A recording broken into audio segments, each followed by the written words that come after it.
Hello and welcome, Motiva. It is currently maybe only like a couple days, maybe like a day or two before Halloween.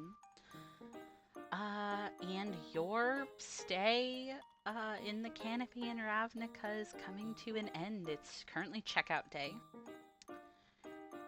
You guys have it's a vacation. It's like novel, right? The idea of going to travel and staying in a place that isn't yours and getting to do things that you're not used to doing, right? Especially in a place that I feel like has become such a second home to you, or maybe even a third home.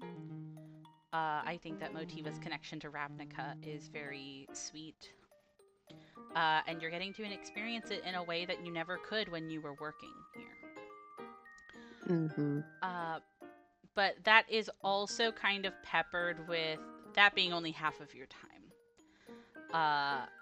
And for polite company looking back on it, these two lovebirds have been glued to each other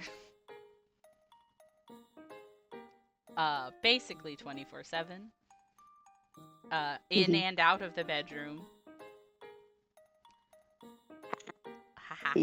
Hee hee. Hee hee. You're right. Yeah. um, Yeah, you're right. but I think that like that in and of itself has been very rejuvenating. To the point where you kind of wake up and you're still tangled in bed with your lover, Ashan. Uh,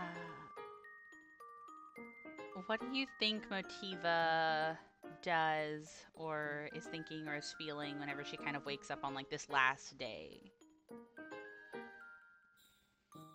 I think that Motiva is uh kind of quiet, kind of soulful. Mm-hmm. Uh, I think that she would be like quietly talking at Ashan about like, oh, did we remember this? Oh, there was some toiletries. There was soap, and they probably won't charge us for it. Let's take some soap. Like a bunch of like Mm-hmm. it's annoying. I don't think it's annoying. I think it's really sweet. I definitely think that like you can do that. And this is whenever I get to tell you something really fun about checkout day with Ashan, is that I would say that you know your man's and he's kind of particular sometimes, especially with like things he has to do, and if people tell him stuff to do. I think as you're kind of like talking at him, like getting ready to like get up and like start schmoovin', because like you've been in a hotel before, you know how this works. You know, you should probably be out by noon. You got to get all of your stuff and get out on the last day, right? I feel like a Sean is very like lackadaisical about it. I think that while even if you get to the point where you get up and start doing stuff, I think that he is kind of still just like lounging in bed and not very quick to leave.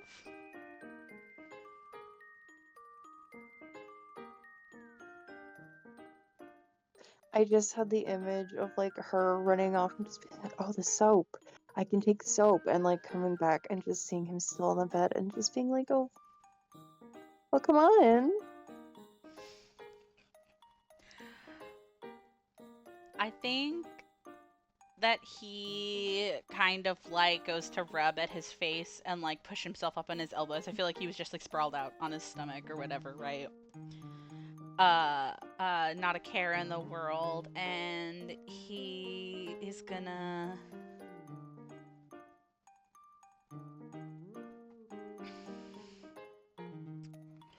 I think he's gonna kind of just like say there's no I know how ridiculous this sounds, but I think he'd be really casual about it where I think that he would like kind of scoff at you and say, "What's the rush? We'll get there when we get there." Well, we'll get there when we get there, but I don't want to get charged extra for staying here too long.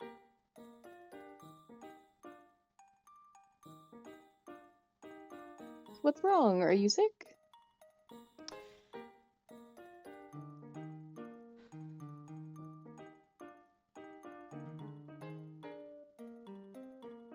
you think she's gonna like check his forehead? Yeah, definitely. You can check his forehead. Sorry, again, this is kind of like because I've done this before, and this is a very unnatural like thought line to go through, right? But this is just how he's gonna be about it. You check him over and he feels fine. He looks at you fine. He looks a little like sleepy, but he doesn't even look that groggy at you. As he, I feel like, and this might actually be a roll, which is really funny. I think that he's gonna try to pull you back in to bed and say,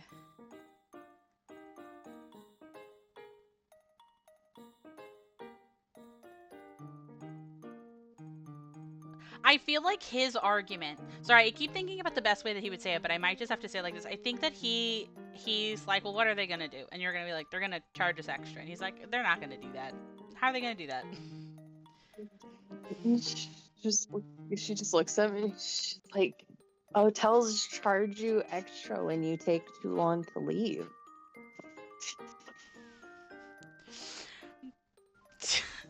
We aren't exempt because we're planeswalkers. They know what those are. They'll just find us, so. They'll find us. Yeah, they'll find us. I just think he would be like, we could just not pay that. We already paid for our stay. I don't think you understand how serious money is here, Sean.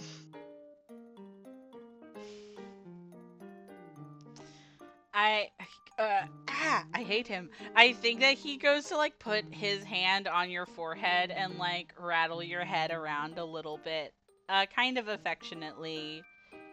And I think that he's just gonna whine and say, an extra hour won't hurt. Well, yeah, I'm paying. I can tell you what we're doing.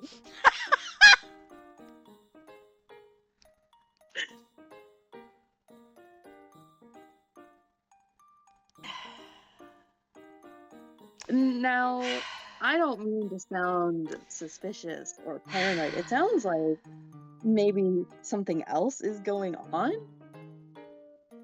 Are you saying that, or was Motiva saying that? Motif is saying that. Okay, me sighing multiple times in a row was also Sean doing that. Yeah, I know. I'm gonna roll you something really quick.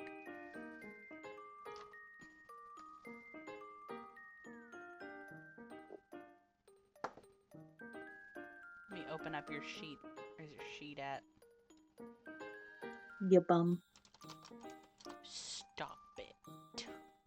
This is serious. Serious biznew. This is serious binu. Okay. Sorry, I'm making Motiva just completely like. No, Sean. It makes sense, and I put this in here for a reason. Don't worry. I'm sorry that I sound like I'm pulling shit out of my ass. Like I said, No. It's for people in Earth who have been to hotels before. This is insane sounding. Okay, what's your? Oh, your perception is not actually that good. No, that's what Flynn is for. Okay. I think I have a thing for it. Oh, for that I use to supplement. Let me look. I'm looking at it. Oh, it's usually your aura sight and your lie to me.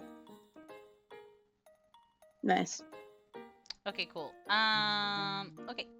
So you go to say that, and I feel like he kind of goes to like kind of argue or like snap back at you, and it's not necessarily with a lot of heat, but it's also not necessarily playful, yet anyway, right? But I think that's something that you kind of pick up from this conversation is like, you gave him the benefit of the doubt of thinking something like deeper was going on about this. I think that he just doesn't take it very seriously. Uh, and it's one of those things where I don't think that you think that he's disrespecting your money, but you also have to remember that he is a little scamp that, like, probably grew up being really fucking annoying and, like, I don't want to say like stealing and like dine and dashing because I know that that's bad, right? But like you're dating kind of an asshole, you know what I mean? I'm being kind of a bitch man, yeah. Yeah. So like the idea of him like not taking it very seriously because the idea of like, well, if they just come up here and charge us, we don't have to. We can just be like, okay, we're going now. It's not the same as like when you have a card on file and they can just put it directly on the card, right? Mm-hmm. Uh So Motiva can feel like about that however she wants to. I feel like obviously if you keep pushing him, he'll listen. But at the very least, in this moment, he's like, nah, nah. I think Motiva like catches that and she's just like, okay, I'm gonna be real with you. If you wanna like be chill about it, that's fine. If you do this on Earth, I will fucking kill you. um, hey, you should roll me a demoralize because that's really funny. Like literally just Motiva just being like, okay, this is kind of cute, this is kind of silly. It's fun how you guys don't have like money the same way I do back home. Don't ever fucking do this again. I love that idea where he's just like, oh, we can just lay in bed. He like pulls you back into bed and he's like holding you and he's like, wow, wow, wow, wow, wow. And she's like, I'll fucking kill you. Like that one image from The Office. Yeah. What is that? Intimidation? Yeah. This. I would fucking kill you. 18 plus 11. And you see that he just goes to look at you. And, like, I don't think that he necessarily looks mad, but there's, like, a flattening of his expression. And he, like, lets go of his hold on you. I don't want to say he, like, ragdolls, because that's a bit too dramatic. But he is a little dramatic as he kind of just, like, flumps back on the bed. And he's just like, okay, whatever. What fucking ever. You don't understand the surveillance state that I live in, but soon you'll know. If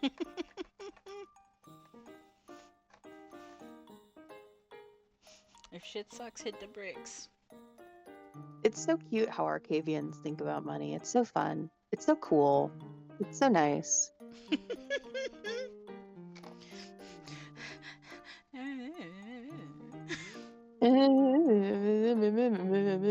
You think you're worldly, but your fucking spark plane was Zendikar, so you can't. You shut the fuck up and put on your boots. He does. He does. I have this image. I don't know if you would do this right now or if you would do this in a minute. I do have this image of him, like, picking you up and, like, shaking you back and forth like people do with pets sometimes. Mm-hmm. But I don't think that he argues. Like I said, okay. You do have this man wrapped around your finger. So even in moments like this where he's like, I think this is technically stupid, if you're like, it's not, I'm doing it, get up. He's like, fine. Fine. Fine. I'll do whatever the wife says. Yeah, happy wife, happy life, or whatever the fuck. Did you know that he loves you? He does. He does. Taming of a shrew, but it's this man. This man's. But yeah, he starts to put on his boots and kind of like throw on one of his outfits. Like I said before the call, he does technically now have new clothes, but they have still very similar energy where it's the same kind of vibe. I feel like today he's wearing like a t-shirt that's kind of cropped, and maybe like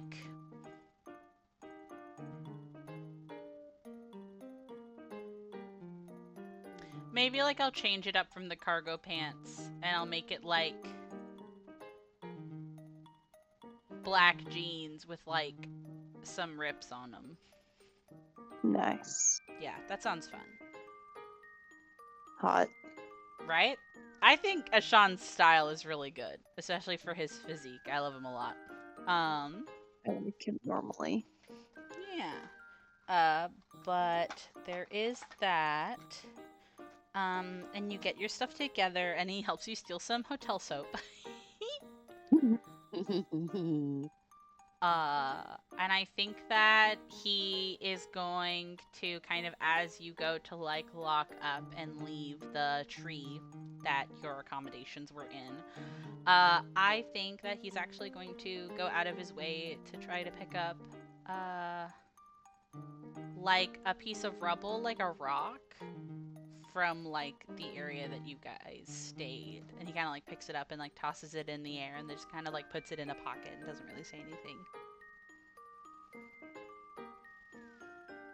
She'll fucking say something. She's gonna like point and just say, "Is that your souvenir?" What the fuck? I can't just pick up a cool rock. No. Because you're obsessed with me. I have to know the meaning behind everything you do, or else what else can I? What? How will I function? It's true. How could you even think of me when we were away? Every time I How could I clench my not? butt cheek, you have to know. And he's like Oh touching your yeah. face while you say that. Oh yeah. Oh yeah. Every time you clench your cheeks, every time you wash your toes, if you wash your toes, I just have to know.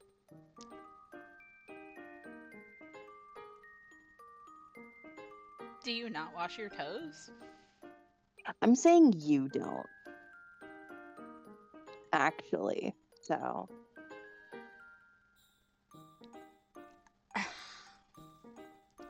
This sounds like a loaded statement, but it came to me unbidden, and so if Motiva clowns on him for this, that's fine. If you clown on me for this, whatever. I do think Ashan would say, in all seriousness, that like his feet are his most important body part, so why would he not take care of them? I know how that sounds, but you have to admit that it makes sense. No, no, no, no, no, no, no. It's like the Sanji thing where he's just like, I don't use my hands for combat because blah blah blah. I'm a cook. I can't use. If I can't use my hands, I'm fucking useless. Yeah, I 100%. think Motiva would just smile and say, I know you take care of yourself very well, but I also know you don't. So sometimes I have to measure what parts you do. He's squishing your Good to know cheeks. you have good toes, though. I can tell that. Which cheek? The face ones. That's a good She's just question. smiling. I do think that he is just harassing you. He is just being a ferret. He is just striking you and putting hands on you. Yeah, Motiva is just like holding on to him, and she's just like, "Oh, by the way," and she's gonna put a bottle in his hand and just say, do you like liquids? Some of them. Do you like playing pretend?"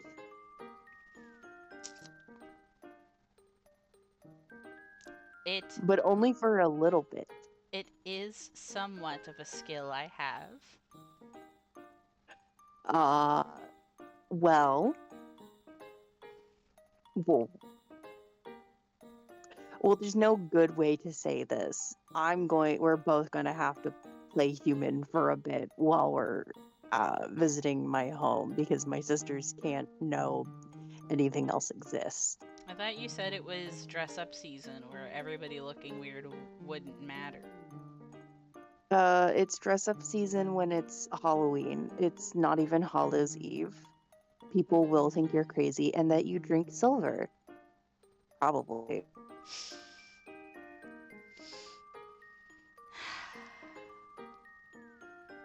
The things I do for you. Uh, and I think that no, he can't always be harassing you. Even whenever I think about stuff that's really funny, I actually do think that he goes to give you, because I imagine he's still like wrapped around you a little bit from like the back and forth you guys just had. I think that he actually goes to lean in and give you a kiss. Uh, before he goes to kind of like down this mysterious liquid you have given him. I feel like the Yeah, context oh, clues that it's that's a potion. trust, though. Huh? That's trust, though. Go ahead. Right? Yeah, exactly. But I mean, you alluded that this was a potion, so Yes. it would be really funny if it was topical, though. Ashawn would still have done this. Emo.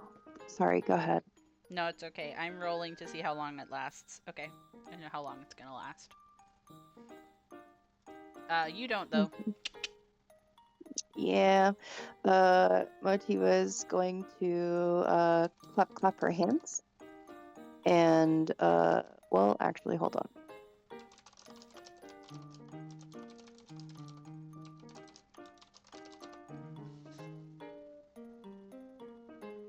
Okay.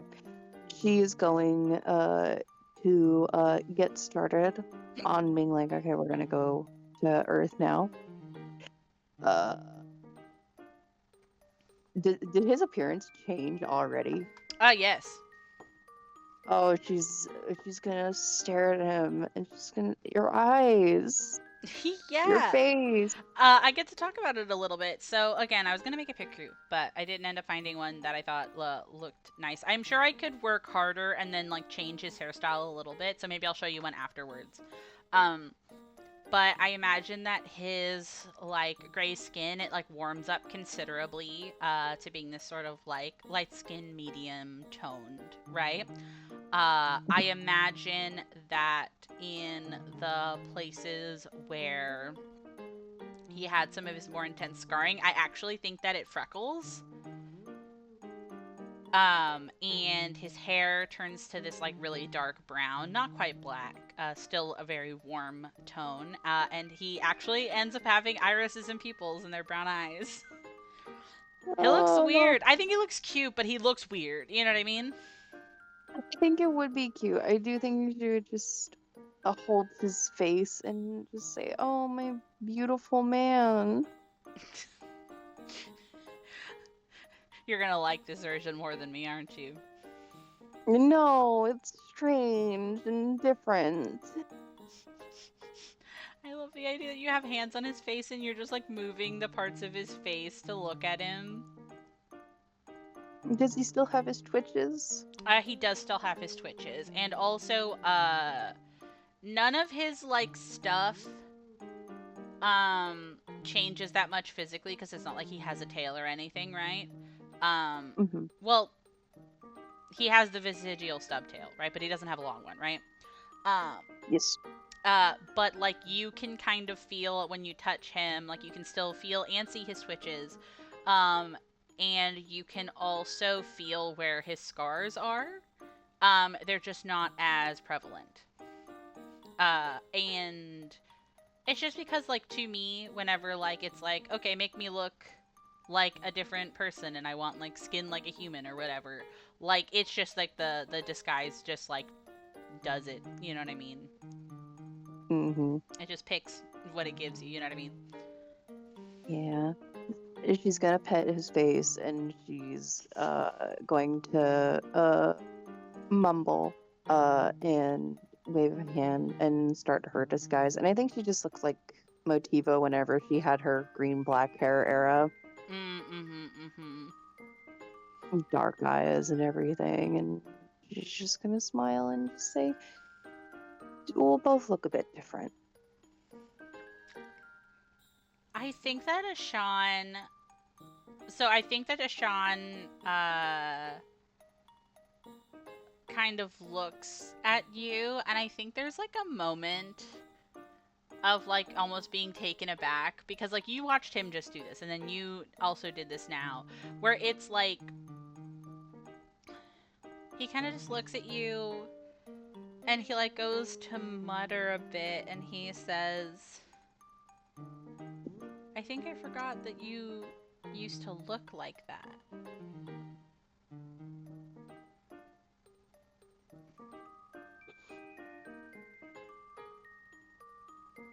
She kind of nods and says, "Yeah, it's kind of weird. Yeah, well, we're It's a kind bit of weird. strange." Oh. only as weird as we can manage. Oh, okay. She's gonna crack her nuts, Hmm. and she's gonna say, if you need me to remind you who is who at any point, just tell me. I have a lot of family. He goes to kind of slowly nod, and I think before you leave, I think that he goes to kind of hold your hand, and I'm imagining this motion, and I'm sorry if this is a weird thing to describe, but I feel like he's like using his thumb to rub at your hand, but like specifically like the joints, almost like he's like,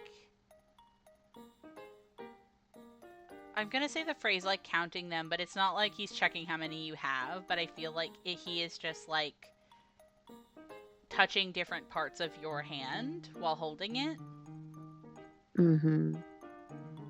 Uh, that's not going anywhere. I just was thinking about it, so I thought you deserved to know. Oh, thank you. I think it's very sweet. I think it would comfort Motiva. Yeah, he would get to feel your webs and your nails still. Feel the real bits. Yeah, I think that's really sweet, you know? Yeah, I think that it is a comfort. Hmm. Hmm. I think she likes it. Uh, I think another thing, I was gonna have him say this earlier, but then they yap. These two be yapping. They yap. Mm-hmm. I think that Ashan at some point would, before you guys leave, ask Motiva outright, as he kind of like wiggles his face and his slightly different features, and I think he just goes to say, "Does it make me look less scary?" She's going to smile at him and she's going to say, you want to hear something? Hmm. You've never been scary. I'm sorry.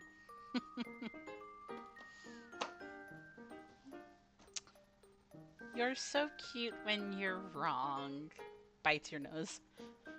Nah, I'm never wrong. She's gonna get the walking started, but she's gonna give him a little kiss. Yeah. All right. Awesome. Uh, that's that then. You go to start your walk. And walking home is as easy as breathing at this point. You don't come home as often, right? Uh, but you have come and gone from Arcavius and Ravnica pretty regularly, from what you've told me, and your planeswalking is a muscle, and you stretch it often.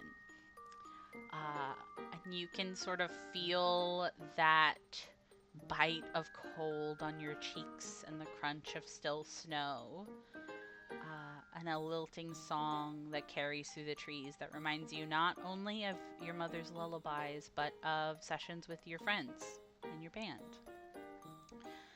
A sort of cacophony that doesn't sound like it should fit together, but to you it does. And then you're there in your pretty backyard. You can see even the patch where you dug up that dirt from your first day in Strixhaven, only slightly smoothed over with new gardening since then. A house big enough for six, brightly colored but full of shadows. It looks the same as ever, but you see that there are hints of decorating for Halloween already, sort of sparse string lights and cobwebs in the trees and bushes. Uh, Halloween is one of your like more dear holidays.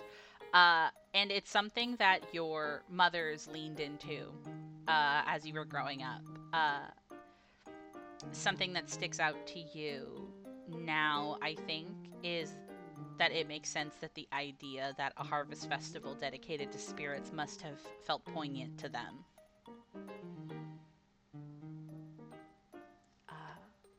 And within a couple seconds of sort of like drinking it in, In the autumn Ohio air, you hear a really muffled thump behind you as Ashan drops in. The grass, the very well manicured grass, kind of muffling the normal heavy stomp of his boots. And he stands up and goes to stretch.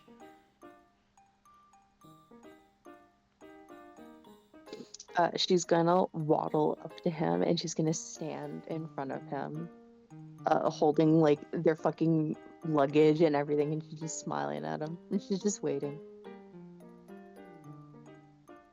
What? Well, this is my house, and this is my tree, Yeah. It's kind of a cool tree. and this is the garden. You see that he has this kind of like amused smile on his face as his arms are crossed, and he's kind of just like humoring you, showing him around the backyard. But it's really well kept. You know that Ansa in particular likes to spend time outside. Uh, and you see that a lot of the flowering plants are sort of closed up right now, but you can tell that there are a couple different plots that have been kind of switched out specifically for like perennials with the seasons. Mm-hmm. 100%. Gotta stay on that grind. Gardening, it's not easy. It is not easy. There's probably like a little shed in like the back that counts as like a greenhouse technically because of like a glass roof.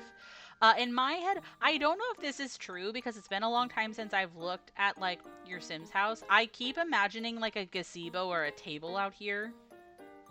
Oh, there has to be. There has to be a gazebo. You know what I mean? I don't think that there might be like a small pond, but I don't think there's like a feature pond. But I definitely think there's like a gazebo or like outdoor seating out here. I feel like sometimes in good weather you guys come out here and have dinner. Yeah, there's Okay. gotta be. There's got to be. I'll figure it out. I'll make a cute map of the yard, I think, in Dungeon Draft. I think that sounds fun. Mhm. Uh but yeah, he kind of just lets you walk him through it. Um I feel like another thing that you notice about like Halloween decorating, it's definitely like just like the start of it, so it's not what it's gonna look like by the end of it. But you see that they have those little like bats on a string towards like the edges of the yard, probably so that like people from the outside of the yard can see them as opposed to actually fully decorating the yard. Thank you. Come Wait, here. shit. This is going in DMs. It's okay. I opened it so you can send it to DMs. Nice. I knew there was a pond somewhere.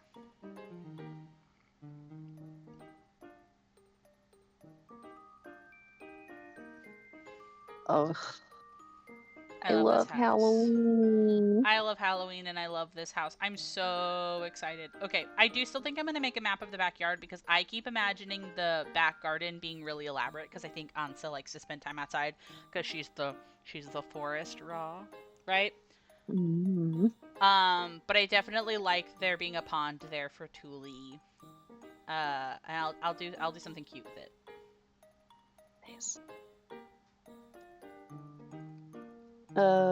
Motiva will motion, and it will say, look, traditional Halloween decoration.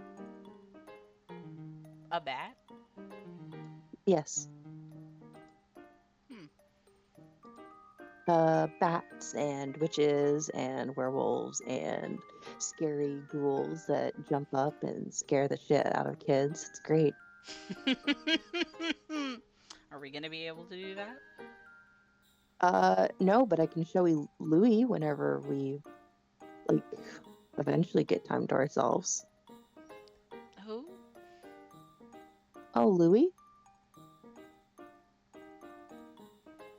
For Panini, in case you forgot. Oh. That's the jackal skeleton from last year. Oh my god, wait, Lewis! I love Lewis. Nice. It's Cool. That's what I thought you were talking about. Ashan is still like, who is this? Motiva's gonna smile and she's gonna say, "It's a real cute guy. I was about to He's say he's got like, that's a masculine name. I don't like it. yeah, he's a really cute guy. He's like maybe 7 feet tall, and he has a pumpkin for a head, Hmm. and he's an animatronic." Strange. Mhm, mhm. Well, I guess you can introduce me later if you want. I guess. Well, unless my mom's helped me on planning on buying him, he's not coming home. This is a really funny conversation because Ashan is like, what the fuck are you talking about? You think he knows what an animatronic is? You're No. gonna buy him? What? Motiva just looking, she's like, "Yeah, it's a robot. It's fake." Okay, there we go. Oh my god, I'm Louis, sorry. Louis not a person, Ashawn. It's important to me that you know that. You did not open with that, but thank you. I I opened with that he's 7 feet tall and has a pumpkin for a head. I, I've seen weirder. I We don't ran into a believe ghost you. dragon that's bound to the basement underneath the school. Okay, and they won't let me see her again, so she's fake, I guess.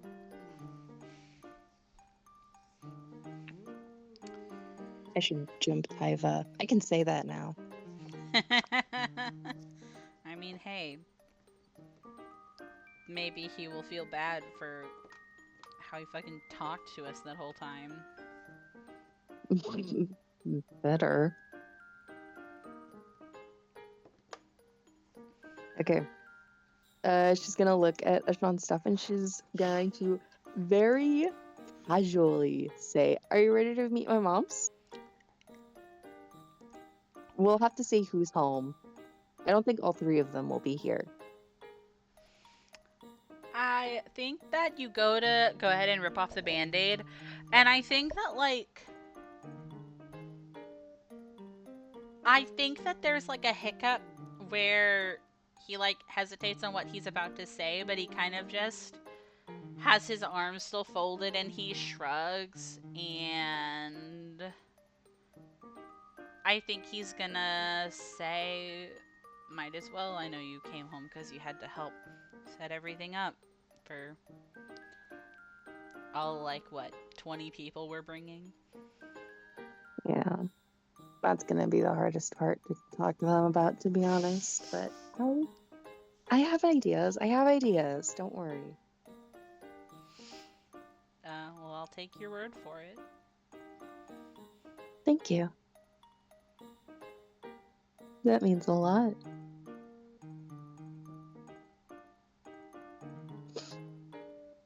And Motiva is going to grab the luggage and she's gonna pull it. And she's gonna say, "Okay," and pull out her house keys, and she's gonna open up the back door. Yeah, you go to open up the back door and it leads you right into the kitchen. And it looks about the same as you always know it to be, right? So Ansa uh, is very homely, right? So you are not surprised when you see that it is now full of seasonal decor compared to the last time you saw it. Uh, Lace curtains are replaced with deep burnt sienna and orange, and anything white is replaced with an antique eggshell to give a sort of sunset looking colorway. None of the walls are painted, and none of the actual furniture is like switched out. That was what I was going to lead into. Whenever Ansa redecorates, it's not usually changing the furniture. So your home has actually been very consistent, I would say. Uh, which has its pros and cons, but mostly it's like the vibe, the decoration, the finishing touches, so to speak, that she loves to kind of switch out whenever the situation arises. Um, and again, your mothers kind of have always supported you liking Halloween season. Uh, and you see as you kind of enter the kitchen.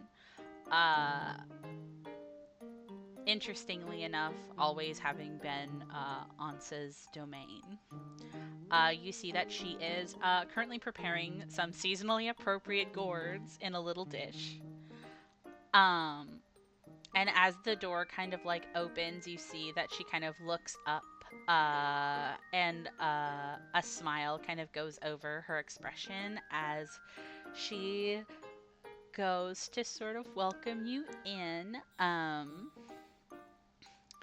This is going to be a little bit awkward because I actually think a lot of this session is going to have Motiva's real name. That's totally fine. Uh, and I think that she is going to say, I know. And she's going to walk up to you. Hi, actually. You pick up on something that I think is really interesting whenever your mom Ansa greets you, right? And I think that she is gushing, right? And she is going directly over to you. But I think that the first thing that you kind of pick up is that she didn't actually look that surprised when you just walked in. It was kind of like that polite pantomime of a smile, that like look over and then like brightening of an expression.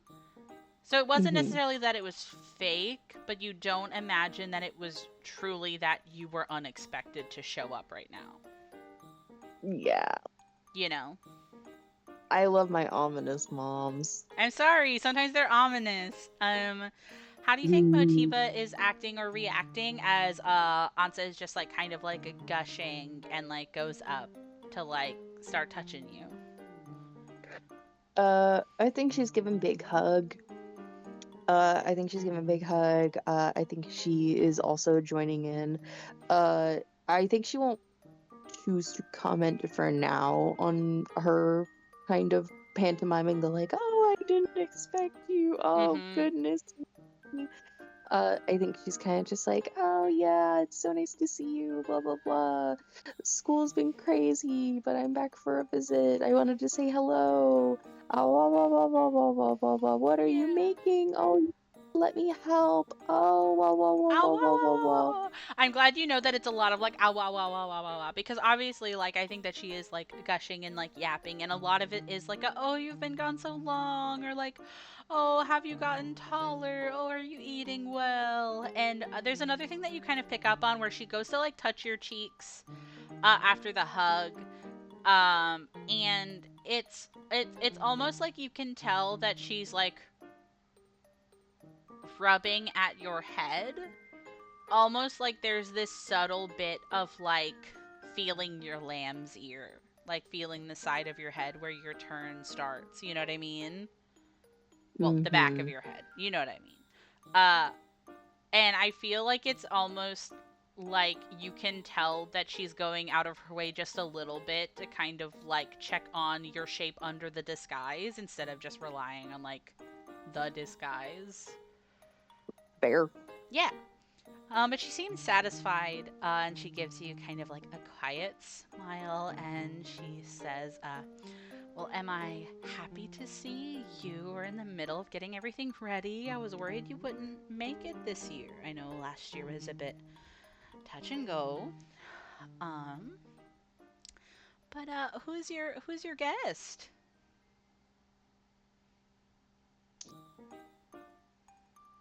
Time to switch to finish. Yeah, you can definitely switch to Finnish. I think that she keeps this like aura of like yapping. So even when I'm saying a sentence, I think she is doing the big song and dance of mom core. And I think she goes on to be like, "Oh, do we need to have an extra spot for dinner? Wow, wow, wow, wow, wow, wow," you know, that sort of thing. And then you switch to Finnish. Ooh, it begins. Yep. Oh, God help me. Okay. I need to think about I would react to this and then throw it out, and it's Motiva reacting to this. Motiva's going to go to reach for Sean's hand, and she's going to say, "Mother, this is my partner." Okay, cool. Okay. So a couple different vibes are happening right now, right? Because you switched to finish to do that, but you grabbed Ashan's hand. And so Ashan is technically like looking a bit at you and then looking at like Ansa and then kind of like looking back at you. I don't think he looks terribly confused, but he also like doesn't fully register because he doesn't know Finnish, right? So it's like you can tell that he's like not visually confused, but he's also not keyed in, right? And I feel like whenever she at first was like, "Oh, who's your guest? We have to prepare a spot for dinner." I feel like she had like looked at him and like given him a bit of like a once over, but I don't think it was necessarily like rude. I think it was just like I am aware, I am looking at this person. I'm looking back at my daughter. I am asking my daughter, right? Uh which is not, I think, not technically the most polite thing to do, but I think it's just like how she does things, right? A Yeah. lot of how she interacts with the world actually is through interfacing with her daughters. Because you are a very, I don't want to call you a secluded family, but you kind of are. We are. Yeah. No, 100%. Uh, and you say that, like, that this is my partner. And I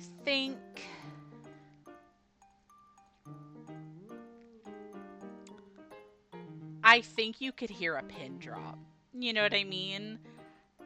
Because I don't know exactly what her first response would be. As she kind of looks at you and you say that, and the smile is still like on her face as she kind of like stares at you. Oh, Yes, this is one of my partners. I'm what? sure you can tell that this is his not normal. This is not his normal appearance, but this is for discretion. Yes, I noticed that you were very discreet, and that was very smart of you. My daughter's very smart. And there's like this like she's looking at you and she's also kind of like looking almost like out of the corner of her eye over to Ashan. And you're starting to see he's smart. Um you're starting to see that she is becoming more and more intentional with her expressions, which is something that I don't think is like something you were not aware of as a kid. It is something you are a lot more aware of now that the veil has been lifted, right? I think that she goes to kind of wipe her hands on like a little smock she has over her clothes and says,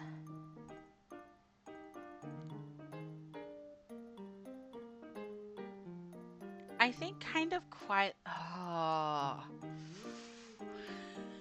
I keep being like, oh, is this too heavy? But then I have to remember that moms are bitches sometimes.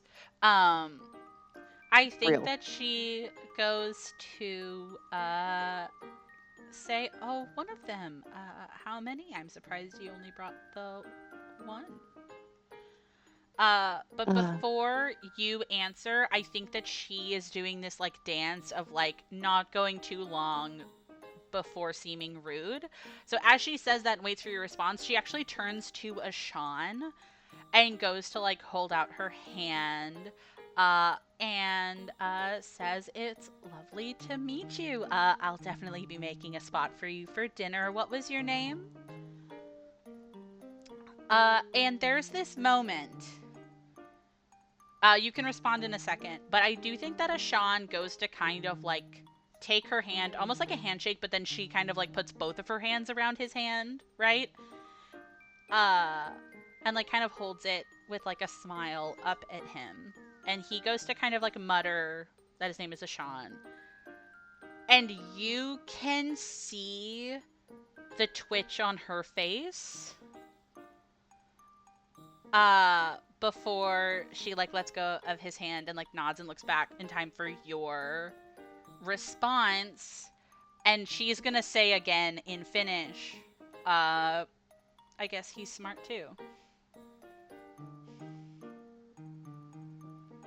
And you know what that's in reference to. No. uh, because that's not his name. Oh my god, that's right. She doesn't look pleased when she said that, but she did technically compliment it.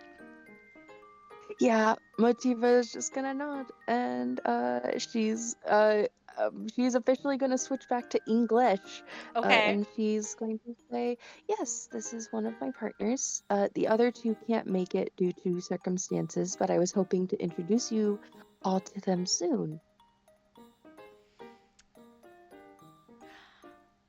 That's lovely. Well, uh, well, you know what they say about the apple and trees. Uh, that's a bit of a full house. I'll have to make sure that I have enough chairs, or maybe we'll have an outdoor meal on that day. And you already see that she's kind of like looking a bit away from you and like off into the distance as she's like planning some things and trying to like move things around. Um, but she kind of nods and looks back at a little bit at Sean, but then back at you for a bit and says, but I'll get everything ready for dinner and you can tell everyone else. I assume that Hi. is your plan. Oh, Lily. Uh, my plan actually, I, well, a lot Mm-hmm. has happened recently, and one of my friends, Philin, I remember her. her, yes, I'm glad. Uh, her partner recently, we've recovered from a serious medical injury. Mm-hmm. It does not have to be here, but I was hoping to show many of my friends my home. Many is an interesting word. How many were you wanting to bring home? Where's that list? I think it's in. I think it's in. Uh. The conspiracy board.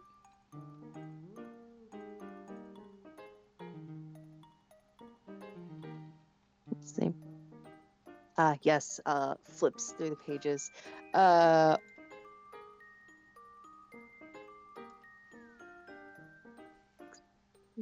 yep.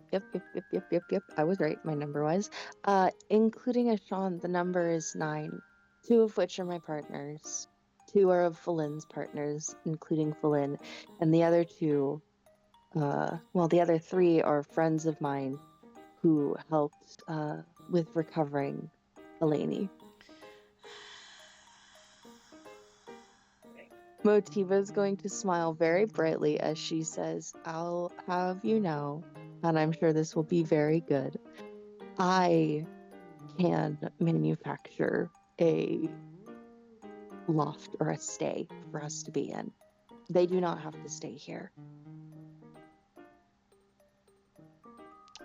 And me coming here so early before Halloween was to possibly help for any preparations you would want if you would like to be a host."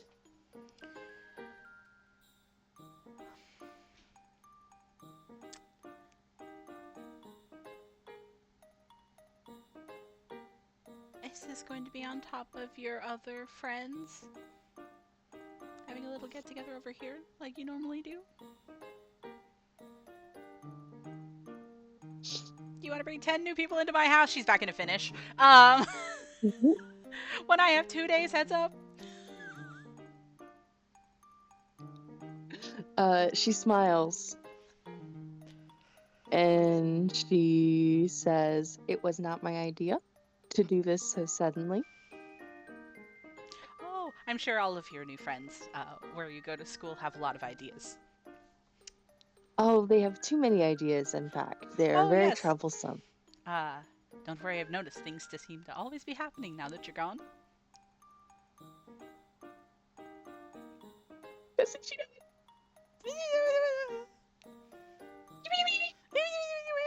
Finish. Um, and I feel like she's not yelling at you, but it's also like, again, very rapid, very high pitched finish. That's not particularly happy with you. Um, but I love the idea that you were like, oh, but like I can take care of them. Like you don't have to host. I'm gonna host. But she's like already like, okay, well now we have to have an outdoor Halloween. I need to.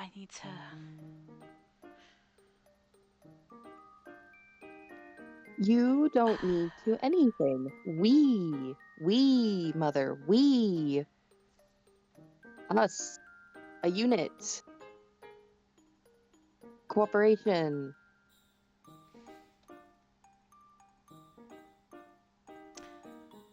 That's a very interesting way to talk about something when this is my house, not yours.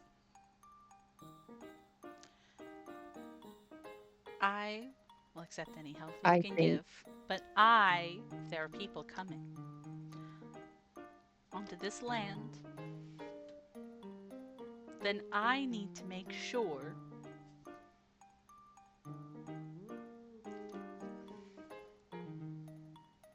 I. I'm sure Thule and I'm sure mothers would be very interested to hear that you say this home is only yours. Oh, don't take that tone with me. um, and she goes to kind of like straighten her outfit, and she says, "I just want to make sure that we are able to present our home and our family in a way that is not embarrassing."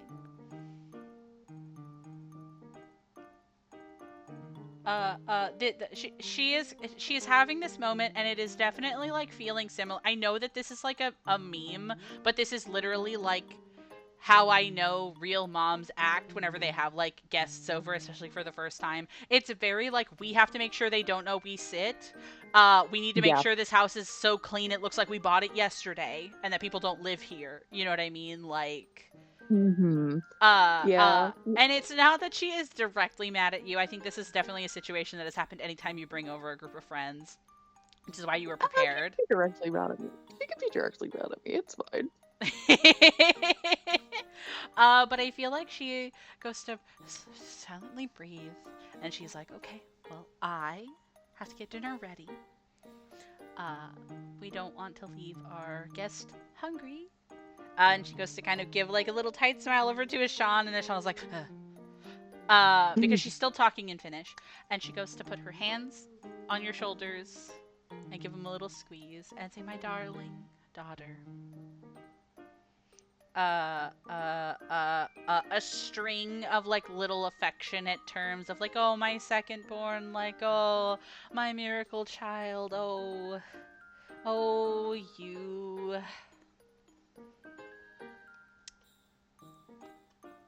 I'm sending you on a little errand run. I need you to go down to the Target, and I need you to get me more things because I thought I was only going to be feeding a certain number of people. And I have to make this nice because I am not going to have such an exciting time as the first time you've ever officially brought a partner home, and have this be a lackluster dinner. I want credit where I'm due credit. I want it to be officially said. I know my sister hasn't brought anybody home.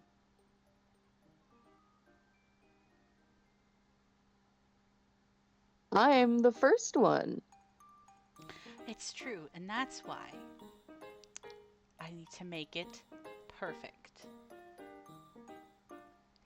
And I think that she goes to like immediately like write you down a list and like shove it in your hands, and then she goes to like make this comment, and I feel like it's half to herself, but you can still hear it. Um uh I think that she makes a comment that's kind of like, oh, this is messy. How do I say this? No, say it. Do it.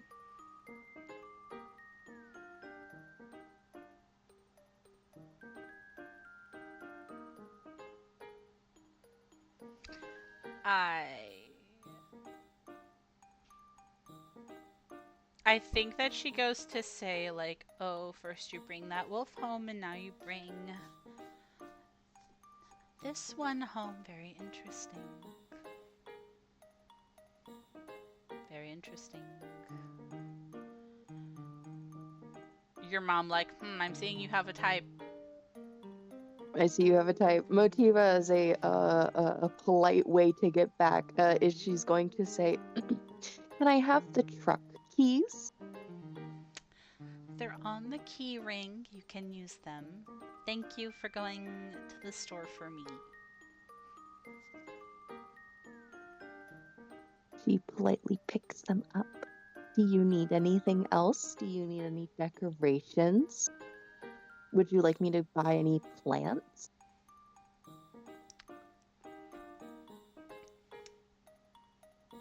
Mugs, perhaps? I think you say that, and you see that she thinks for a second, and she's like, "Yeah, actually, you can get me." And she's gonna, so she gave you a list already of the things that she needs right now, but she's gonna also tell you that she needs more things to like set the table, right? She needs more of the exact model, and she gives you the exact model, SKU and everything of the chairs that she already has for the outdoor seating, and she's like, "We need a couple more. They need to be the exact same in this color. It needs to be Mm-hmm. espresso brown." You know what I mean? That sort of thing. Yep. And then she says, "And get some more of those little bats that you like, because I can't seem to find where we put them up from last year."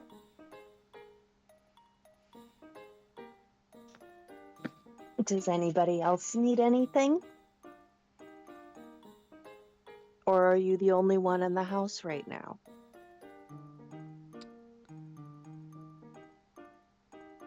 Your mother is at work. Kale is up, finishing up a meeting. Santeri is also here, but You see that she goes to kind of like flex her hands a little bit, in a very like claw-like motion, and then like looks between like you and Ashan and says, "I would really like if you could get these things very quickly for tonight, and I'll have it be a whole thing in a minute," which is mom speak for "get out of my house." Yep. Yep. Motiva takes the keys off the ring and she says, "I'll see you later." Goodbye, drive safe. I love you. No promises. Love you too. Closes the door That's so and Motiva. locks it. Yep, and you lock it behind And you. Sorry, go ahead. she pulls up into the car and she fucking pulls Sean up to the automobile. Go ahead. I feel like the minute you close and lock the door, he's like, Sean truly only got anything you said on your side whenever you were like, "I'm speaking in English now," and your mom the whole time when Mad was in Finnish. So he truly got the, "Oh, it's so nice to meet you. I'll make a dinner spot for you. What's your name?" And then immediately did not hear anything else English from your mom. Nope.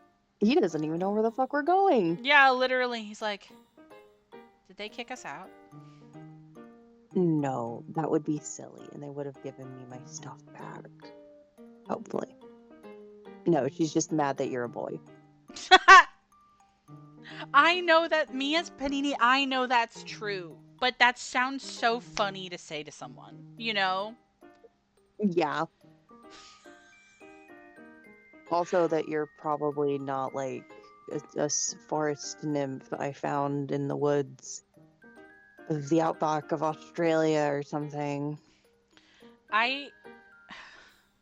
This is so funny. I feel like you go to say, like, she's just mad that you're a boy. And I feel like he almost like huffs like this incredulous little like shocked like laugh, and he's like, well, that's a first. Mine Yeah, was mad I no. wasn't one. Oh no. No, no, no. No, they're gonna be so mad that you're a boy. Didn't think it would be this much of a problem, but Well, they she's don't. kind of just playing with the car keys in her hand. Go ahead. Yeah. I feel like Ashawn looks very like, ugh.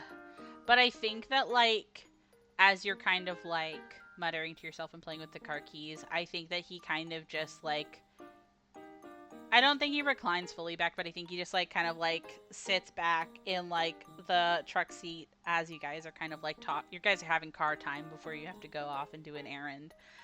I think he's just kind of like looking at the house and like looking at the keys and like looking at you, and he goes to kind of like shrug a bit, and he still looks a bit on edge, but I think he means it when he says, well, it's not like they have to like me. We can get through dinner and we can have our little 10-minute meet up in the backyard for Halloween, and they don't have to see me. I can make myself scarce. Well, the problem is that I don't want them to treat you like that in general. I think you as a person deserve respect. Uh, I'm sorry, nobody deserves it. And she kind of like thinks as she like actually puts the keys in and starts it, and she's gonna start car time and she's gonna waste their gas because God Nice. bless. God bless. God bless the freedom of the United States, USA. As she starts like That's a truly driving, American way to get revenge. I'm so serious. thank you. It feels real to me. Mm-hmm. And she's just gonna shrug and she's gonna you know the motions people make when they're angry in a car. She's doing it, Oh and yeah. she's just gonna say, "It's so funny that they think that they can talk like this, as though they probably aren't." she like slaps her thigh, and sister pops out and says, "I know you see me, motherfuckers. I know you see me. I know you're snitching. Sister I know just you sticks tell out them their tongue. things. I know you say things." Uh, and she just starts to ignore her. And it's just like, it's so funny because even if I bring somebody who is, let's say, Nim, non binary, and Nim will be too young, too foolish, too silly, they're probably going to love that. Uh, Kai's going to get the same treatment, and I probably won't. You're being quite gracious with them right now. I don't think he will appreciate that. Uh, and it's so funny because I think the only person that'll like, oh, I think the only person they might have accepted is maybe Elenia at this point, which is hilarious because they're not my type. That'd be kind of funny though. What, me, Danny, and Eleni? Or them being ridiculously small-minded, and not even in like a homophobe way, just in a date a troll or date nothing kind of way. I meant about the idea of you dating Elaney. Ew. Sorry, is that mean? No, no, no. Ew. I I think that Ashawn kind of like chews on this a bit, and I feel like it's very interesting actually because Ashawn he has a chip on his shoulder. He's always like mad about something, right?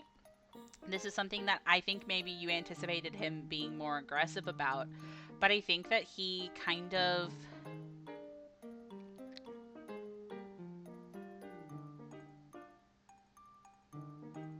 I think he just kind of like stares out the windshield, and I think he just goes to say, I guess I just don't put a lot of stock in it, even when I'm friends with people who like their parents.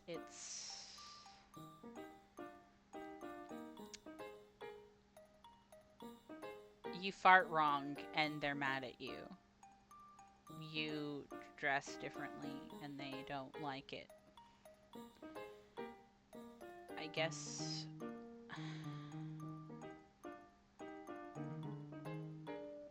I'm here because this matters to you, but I'm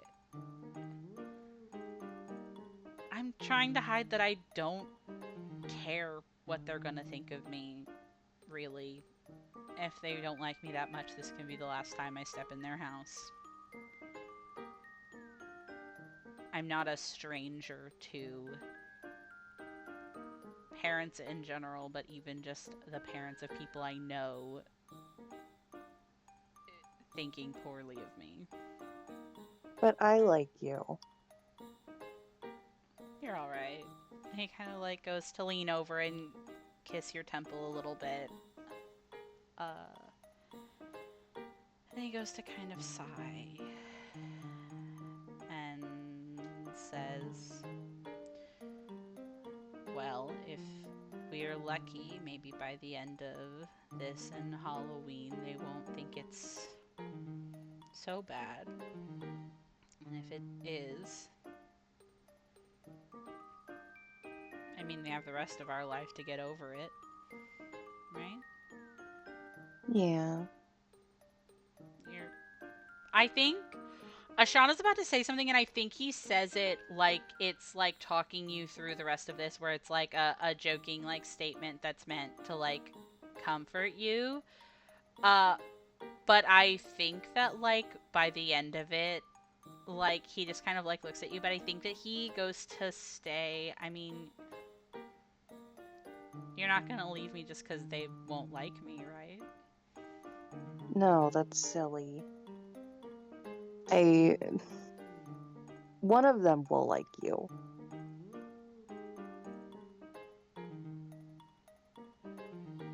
Better than zero. That's all that really matters. I don't. She like grips into the steering wheel and she like parks in a parking lot, probably not even to the Target. And she's just like, I think it would be nice. I really love my family.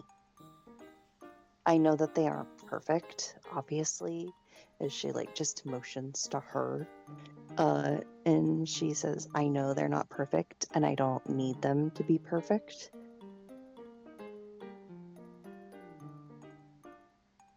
I'm going to be honest, we don't know anything about my situation with like me. If something like happens to me, you're probably the only person that would be able to ask them what's going on.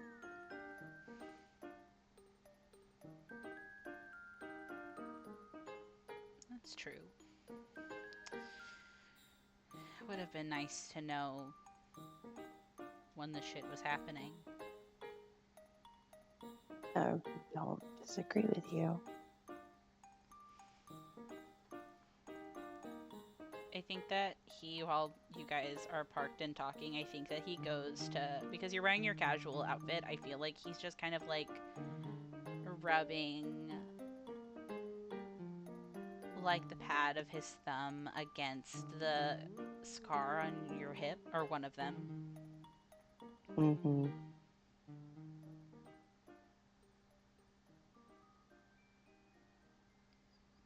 I don't know. I'm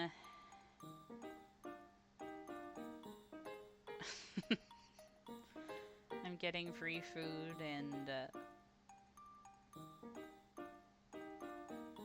hanging out at a dinner table of all girls. It could be worse, I guess. It's not even gonna be all girls. maybe. I don't know.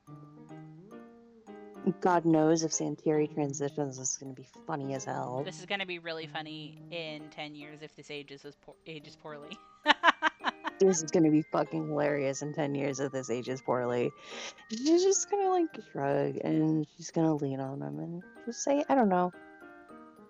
You're taking it better than I did. So that's nice to know.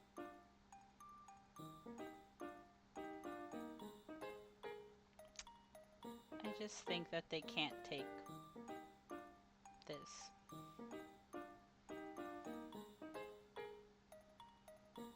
Maybe I should care. Maybe I should kick doors and yell and scream or whatever, but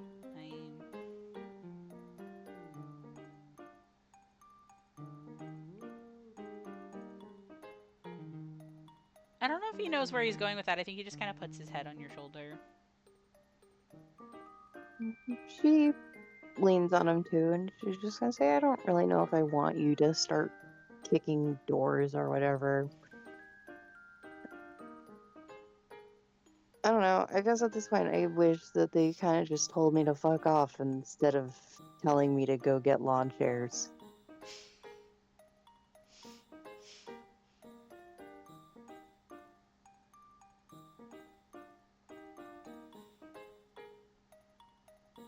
For getting lawn chairs? Yeah. Well, particular lawn chairs. I'll be honest, I didn't realize we were being sent on a task. I did think that she told you to fuck off. Oh shit, you didn't even know.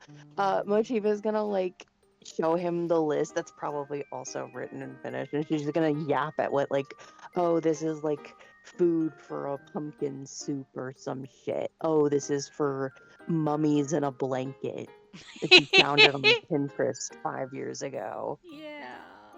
Licorice bats. Yeah, like she's gonna like yap on, and she's gonna be like, we're gonna have to probably like get more candy, blah blah blah. Oh, this is like the bats that she's telling me to get. I'm not gonna buy it because I know where it is, like kind of shit. He kind of just hears you yap about it, and I feel like he kind of snorts and says, have it down to a science, huh? Oh, of course. When you shop for 6 people.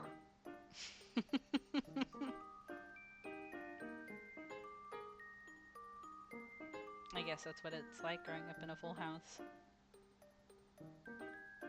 Oh, I'm sorry. No, I didn't mean it like that. It's kind of like this. Most of the time it doesn't really work out. Most of the time it's just me, Centurion, Ansa, because Ula and Kale are busy a lot. And then Thule is also busy. So it's normally just the 3 of us.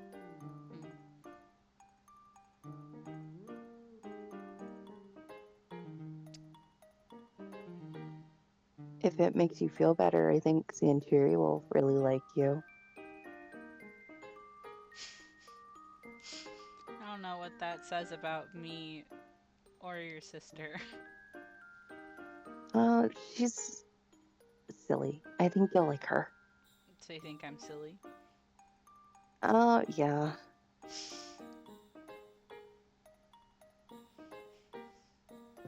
I guess I'll take it.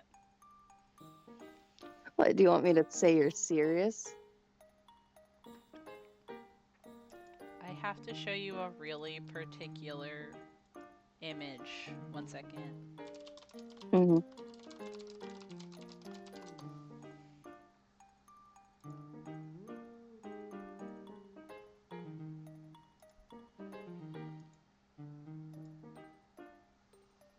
This whole time, I know it sounds like there's like, it's like, it could sound like a very particular type of back and forth. I actually do think that he's just staring at you like this the entire time, even whenever he's like talking back at you. You know what I mean? You think I'm silly? Yeah. I love that gift.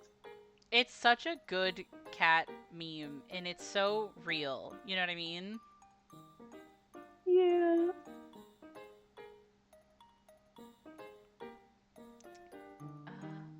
But yeah, I think that you kind of have this back and forth with Ashawn, and I think it's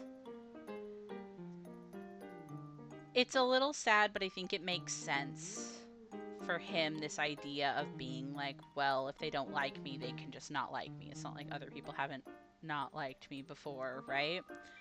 Uh, but I think at the very least, I think it kind of shows almost this like loyalty to you. I think the idea of being like, the situation doesn't technically suck, but also like, I'm here because you're here. And it's not even a like, oh, I wanted you to be here type thing. I think like even if you had come alone and it wasn't like this big thing, I think that like he would have wanted to come with you just to be with you in a way that's hard for me to quantify and explain. Mm-hmm. And I think also there's this feeling as you're sitting in your mom Tooley's pickup truck and you feel the rumble under the both of you, and he has his head on your shoulder, giving the occasional bite or nip as you kind of have this back and forth, that it almost feels like almost trying to instill this normalcy that's in your routine despite like you being very visibly upset, because he doesn't really know how else to help you besides be there.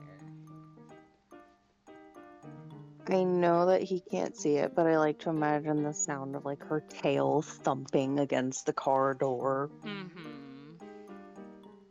And she just kind of like starts to breathe. And she takes a second and she says, yeah, fuck it. They don't have to know you. They don't have to know that you're cool and you climbed the pits of hell and also have saved my life multiple times. Yeah, fuck it. They just see a dude and they're gonna call it quits. They can do that, I guess. I am cooler than them. I don't think that's hard, but I think that you're still cooler. I'll take it. They could tell me right now they were the main characters of the Kalevala, and I would still call them boring. Don't ask what that is. I'll give you a history lesson later. Yeah, get me a book somewhere. But that is the book. Okay, we're going to Walmart. We'll see if they have it. I love the Target and Walmart run. Walmart callback. God is a Walmart. This one's for you, Philin. This one's for you, girl. Pouring out a Diet Coke for you. Also, I just realized that I didn't hide Sarah's reactive, so even though Sarah's muted, Philin has just been a ghost in the corner this whole time of this recording. It's God is a Walmart. Really funny. Here in spirit, truly. Truly. Yeah, you guys roll up to the store. I imagine you get everything that's like on the list. No. Oh, besides the bats that you know where they're at. Yeah, Motiva would get everything, and then she would introduce Ashawn to Louis. I feel like there's this like situation that happens every time somebody finds Lewis in a Target, where like you go back and forth to like make him talk. Yeah, I think Motiva would just kind of be excited to show him animatronics in general and just be like, this is a huge Halloween culture. I think that Ashawn is the type of person that would be like, he's not that cool, but like also doesn't leave. You know what I mean? I think he also would really like the ones that like jump at you or like try to grab at you, like, you know, the candy jar that has like the skeleton hand and it'll like whenever you go to reach for it. Mm-hmm. I think he likes those. I think he does. I think he, after the third time something makes a loud noise when he walks by, he stops jumping.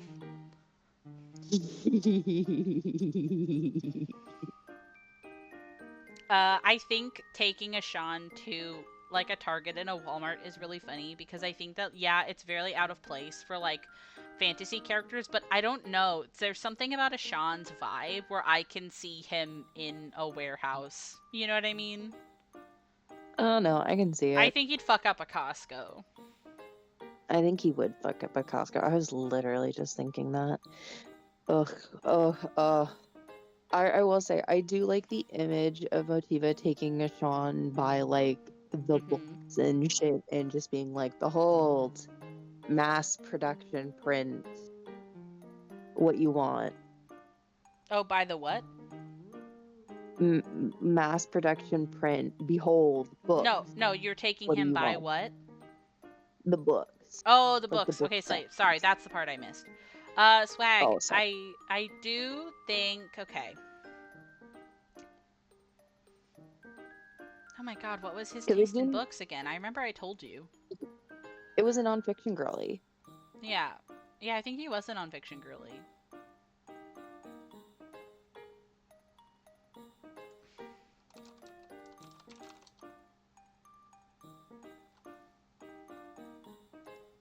Okay, swag. I think this is really fun. I think this will be a really fun like character trivia to think about. I will bring you a list of like 3 books from Earth that he would like.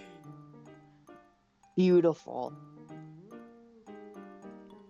I do think, because it's Halloween, it's probably there. I think Motiva would tell him that one of her favorite books is Frankenstein and ask him very politely to read it. He would actually. I think yeah, he actually would accept like a rec from you. And that's not even him being like gay because he's in love with you, right? He's obsessed with you. But I also think in general, like before he was ultra obsessed with you, he respected your opinion on a lot of things. So I think that he would. I think if you were like, "This is my favorite book. I like it," you like should check it out. Which is like to me a very polite way to be like, "Please read this book." I think that he would immediately like put it in the basket. I'm serious. Nice. I think that he would Yeah. have a strong preference for paperbacks, though. Like, to me, he's the kind of person that breaks in the paperback spine by, like, fully folding the page to. You know what I'm talking about? Oh yeah. Oh yeah. Yeah, No, 100%. He's a like rock climber. Of course he does that. exactly. He wants them small and malleable. Like like me. Yeah. Little. And then Motiva's gonna take him to get like fucking Froyo, and then she'll head back. Swag, you get Froyo. I think that he would like. Just making this trip terribly long. Oh, yeah, 100%. 15 secondary locations. You do donuts in the parking lot of Mystic Brew. Oh fuck yeah, dude. I think that he would like matcha and strawberry froyo, Nice. which I think is very cute. I think that's cute. Okay, awesome. Slay. So you do all of this, and then you go back to get set up for dinner. I am gonna pause right now. Um, give me 1 second. All right, we're back from our break. Sean and Motiva are back from Target and doing donuts in the Mystic Brew parking lot. Nice. Uh, like your own kind of like modern Earth rebellion against your parents that you're kind of mad at, right? And you come back and you know where to set like everything when it's done. So like you come into like the kitchen and like drop off the bags of food. You have a Sean take the extra chairs and put them in the yard. Ansa waves a hand and says anywhere is fine. Because she'll have to move it around before the event anyway. Uh, how do you think Miva is like feeling, or do you think that she does anything kind of before like coming together for dinner? Dinner isn't like a super formal event at your family's, but like it is really common for everybody in the house to come and like sit down together for dinner. So like, I want to know what you're thinking. I think Motiva would try to help with making dinner. Mm-hmm. I think she would also tell her mom, like, oh, I know where those bats you're looking for are. I can find them if you want. Uh, yeah, I think that she would let you. I think that like it's very common in your house for people to help out with some activity or other. Um, and so you coming in to help with cooking, I think, is something that's like well received, but like also expected a little bit, right?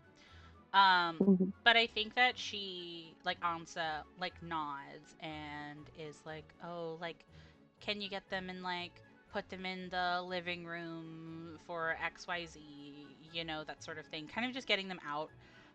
Because like tomorrow will be the big day where she fully decorates everything, and then the next morning is like when she's gonna cook all of the like goodies and stuff. Yeah. You've got it down to a Uh, science. yeah. I got it down to the science, these 1,000-year-old women. Yeah, literally. Yep. Motiva will set it up. She'll pull it out. Nice. You pretty easily kind of like route around in one of your myriad side closets and your attic and stuff like that, and you bring it down and set it out. And most of the other things that you think Ansa is going to be using is already out. I think that, like, to me,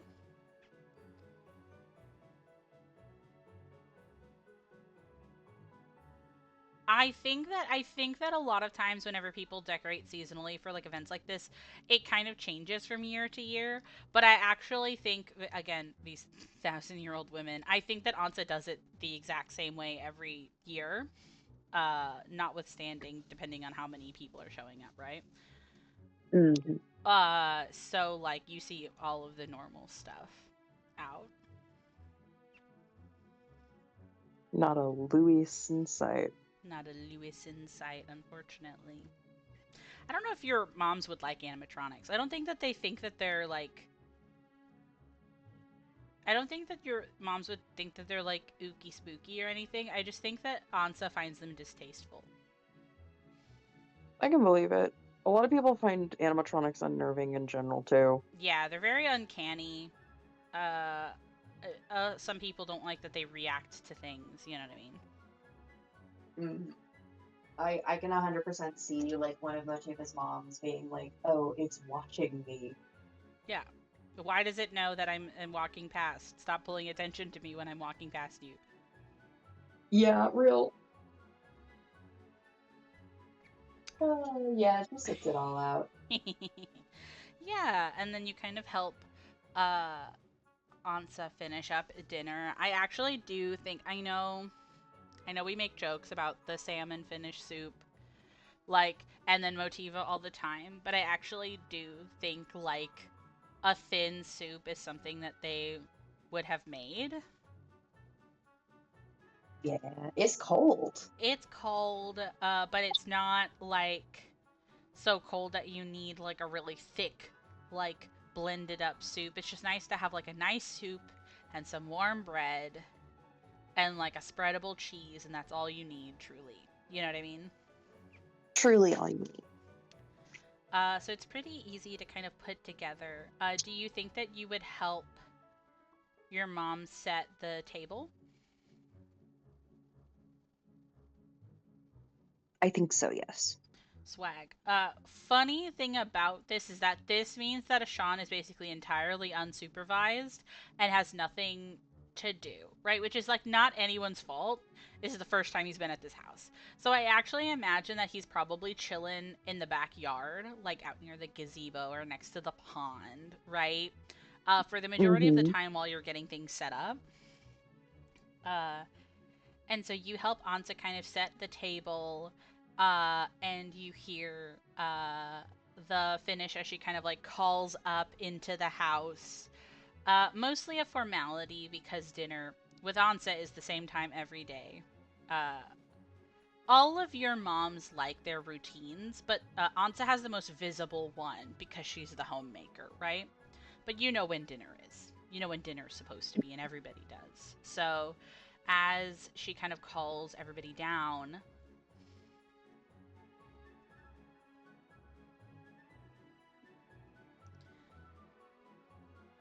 she puts like a hand on your back and tells you to go and get a Sean.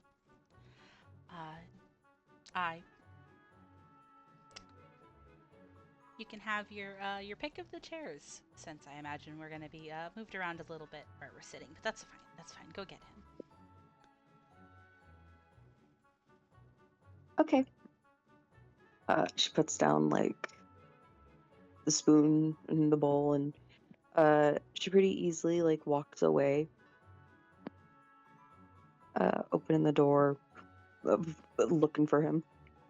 Yeah, you see that he's kind of squatting next to the pond, kind of looking at it. It's probably got like some goldfish in there. I don't know if it's like full koi fish, but like got some fish in there at the very least. Get some fish in there. I think Motiva would waddle up to him and say, "Dinner's ready." You see that he goes to kind of like go to standing, and he goes to like stretch out his like legs and his arms and says, "Oh, everybody coming in?" Probably, if you'd like, after we could feed the fishes. Sure, why not? That sounds cute.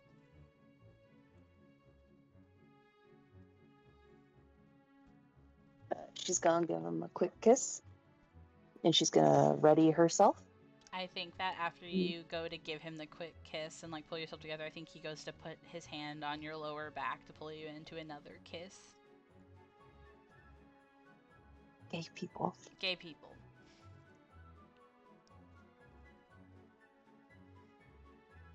Holding his hand, she's gonna walk him up to the door. Okay, you walk on up to the door, and you come into the kitchen and go in to the dining room. And you see that Ansa has stayed standing, something that she generally tends to do as she waits for everybody to get settled in before she sits down.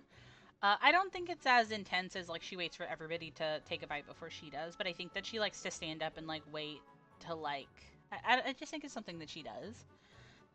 Um, and you hear the door unlock and kind of like these heavy boot falls and like keys clinking on the hook and a jacket being put on the thing before you see your mom, Thule, uh, come in. Also, not really looking surprised to see you, but she does have a really big smile as she goes specifically over to you to kind of like give you like a side hug around the shoulders and like a kiss on the forehead as she says, "Hey, champ." She gives a hug, and she says, "Hi, Mom." You look good. Thank you. You look tired. Oh, you know how it is down at the station. Uh, they want us to have more, well, we're having a bit of issues with the volunteer department, so our on-call shifts are just a bit longer, but yeah, you know how it is. One second.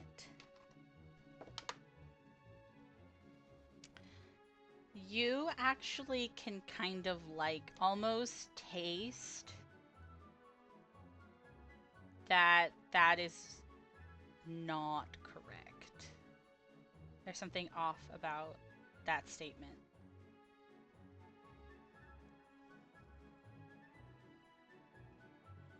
I think she kind of chews on her cheeks, and she says, "Well, I know you don't normally have your phone, so I assume you got told the message." I heard that we were having a guest. Hmm. Yeah. Uh, it's a full house tonight. Even Kali and Ula are coming.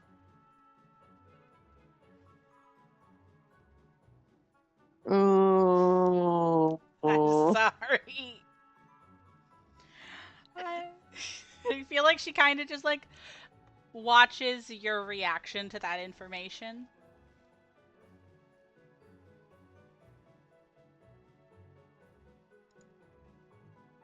She's going to speak in mumbly Finnish, and she says, "Please be nice to him."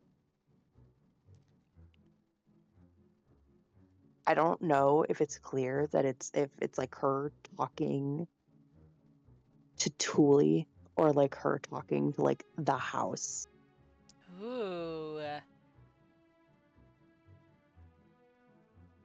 I think that's a really fun statement. I think that there's this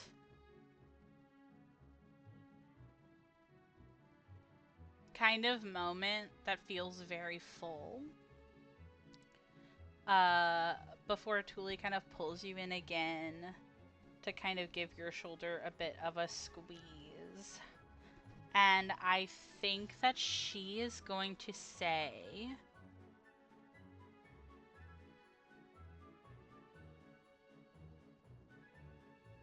oh, this is good. Hold on.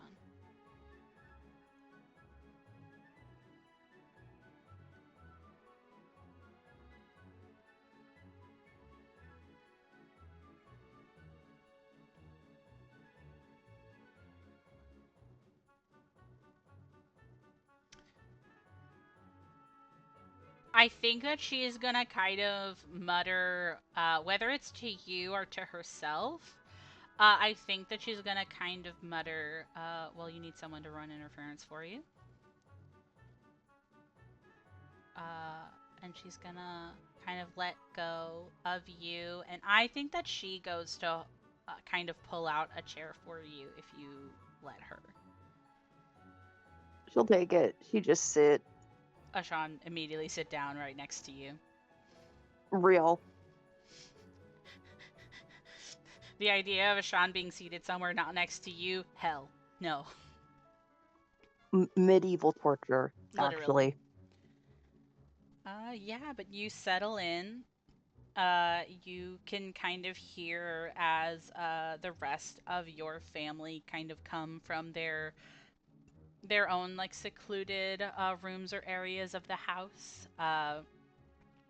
You hear the almost kind of silent arrival of Kale, still kind of looking at something on her phone, uh, kind of going to sit down without really acknowledging everybody at the table just yet. Uh, and then you hear the kind of like youthful, like bounding gait of like Santiri, like stomping down the stairs. Santiri is of an age where it's not necessarily like she's running around the house, but she also, with her youth, has a bit more energy than anybody else. So it's still like really like noticeable, I think, because Mm-hmm. she's like 13, right? 13, 14. She's like 13, 14, yeah. Yeah. So I feel like she comes in really quickly, um, followed by the really like calm gait of Ula. Um, I will say something that's really fun is that your mothers did not seem very taken aback by the added like guest to the table. You can almost hear Santiri's heels kind of like squeak a little bit as she like stops and like, for lack of a better word, stares. Right? Because there's like a multi-step process to this where it's like, okay, people aren't sitting exactly where they normally sit. Like there's like an extra chair, or there's a different number of people here. That's unique in and of itself, right? Or like, oh, there's a lot of places made at the table with actual food. Why is everybody or a bunch of people here? And then she sees the bitch that she doesn't know. Yep. And I it's not that I think that you guys never have friends over, but I think that it is rarer than like other suburban families. Mm-hmm. I think it I is I don't disagree. I think it is of note when somebody is invited to stay for dinner, right? Uh and so I think that it is like a record scratch moment as she is kind of stopping and like taking in the situation. And you can kind of tell from the expression on her face because Santiri is younger, right? She's not very skilled in the act of like lying or social maneuvering. You can tell that she doesn't really know what to make of this. Ula, behind her, on the other hand, is also kind of making this same kind of like quick analyzing and seems to kind of like wait a second and then kind of like knock Santiri's back a little bit to make her stumble a bit forward so that Ula can go and like take a seat. 1 second. I have to see who sits next to you and who sits next to Ashan.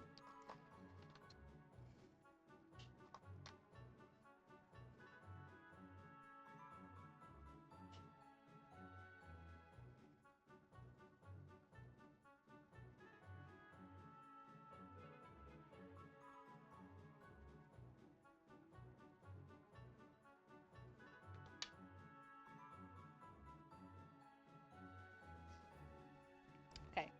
Okay. So I think in this table placement, I think that Thule actually sits next to Ashan and Ula sits next to you. Nice. Yeah. So then you are kind of looking directly at like Ansa and Santiri, right? Mm-hmm. Mm-hmm. Which is really funny because that means that you're technically like across the. I don't know how exactly this formation looks in my head, but like the idea that like you can very clearly see Santiri like look at you and then look at Sean and look at you and then look at Ansa next to her and then look at you. You know what I mean? Because Santiri is Ansa's child. Uh, and like obviously they're all your mothers, but like there is that like you're aware of which mom you came from. You know what I mean? Mm-hmm. Uh, and 1 second.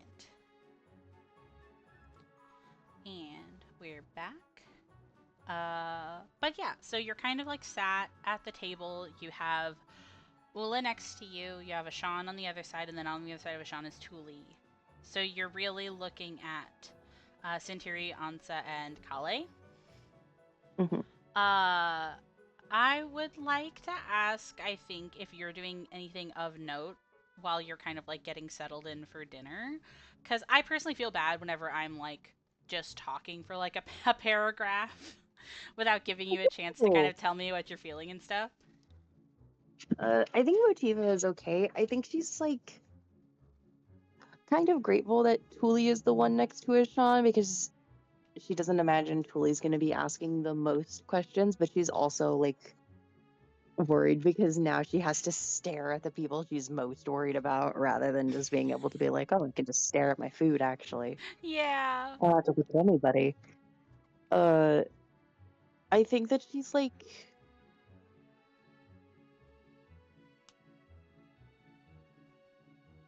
there's no heterosexual way to say this. She's like leg next to Ishan. She is constantly trying to like have a pressure, Oh, yeah. a I think that's a point of really like good one. she is making a rock. I like that a lot. And I think that's something that is very fun to point out about Ashan and how Ashan is sitting here is that I do think that like he's not being as casual as he normally would be in situations. Like he's the kind of bitch that would be like balancing on two legs in like a chair, right? But like I do Hmm. think that he is at the very least not super rigid in his body language, which is like I think really reassuring. I do think that he has a look in his eyes that he is like constantly looking at everyone else at this table because you had mentioned that you have a lot of family and you had mentioned that your family is really important to you, but I don't think it's a stretch to say that like him and his dad were having like family dinners. You know what I mean? Yeah, I don't think he knows what this Yeah. situation at this table is. Like the idea that to him this feels very rigid and structured and formal, even though to you it isn't, I think is something that you can kind of tell. But he looks like he is trying not to. What's that word? People do it, but also animals do it, where it's like posturing to like Oh, yeah. us to like assume not even dominance, but trying to read a specific way. You know what I mean? So he is intentionally trying to seem like this isn't bothering him, which I think is an interesting thing for you to pick up. Mm-hmm. Uh, oh, should I try? Try what? Hold on 1 second. Okay.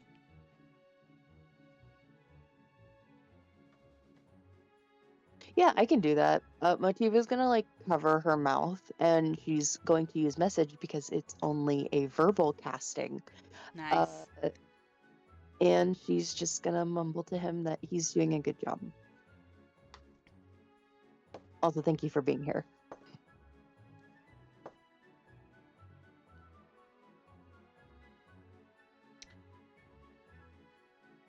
I think you say that, and he goes to like turn to you and give like a crooked smile, but you actually pick up something else out of your periphery because the minute you do that, Ansa and Kale kind of like snap their gaze over towards you. And they don't say anything, but they kind of just like stare at you for a minute to the point where like it kind of creates this awkward air at the table because like Santiri picks up on it and Ula picks up on that. And like Tuli can see them do it and then kind of looks over at you from the corner of their eyes. But you kind of hear before anything can really happen from these like sharp gazes on you. Tuli goes to kind of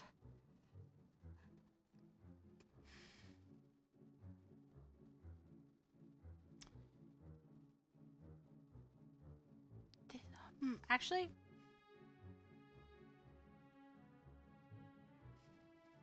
Hmm. you guys wouldn't have the equivalent of a grace, I don't think. No. Great, saying a blessing over food before you eat is like a very Christian monotheistic thing. I don't think a lot of pagan practices have anything like that. Yeah, so they wouldn't even have that. Oh my god, how would Tuli separate this? I think that Tuli is gonna like take attention off of you to start the dinner. I just have a hard time figuring out what that looks like because every time I go to a formal dinner, there's grace. Um, Yeah, real. uh, but I think that maybe she does it by like loudly making a comment about like it's really nice to have like everybody here or like it'll be good to see everybody after a long day at work. You know, that's like forcing conversation to start. Yeah, Motiva's gonna pipe up and back her up, actually, and she's gonna say, "It's really nice that you're willing to make something that would be easy for somebody who's never had finished food, Mom. Thank you." Roll me a diplomacy on that. That's cute. I like that. Diplomacy. Hey, I have a question. Yeah, what's Do I up? have a hero point? I'll say you have two. Okay, cool. I haven't rolled yet. I just need to know because I refuse. Yeah, it's good to ask. Thank you for asking. Uh, ooh, plus.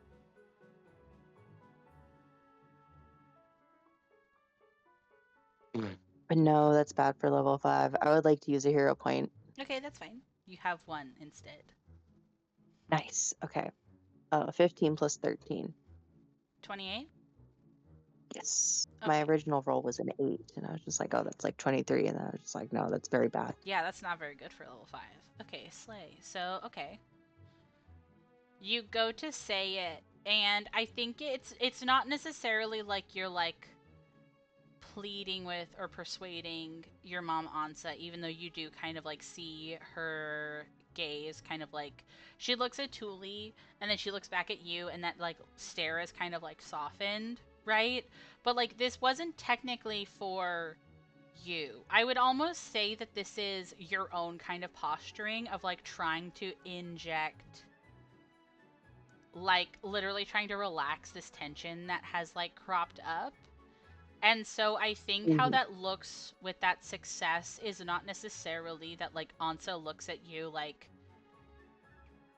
particularly different than she would as your mom, but I wonder if like that is enough to kind of like dissipate that tension, especially with the people who did not pick up on what happened. Hmm.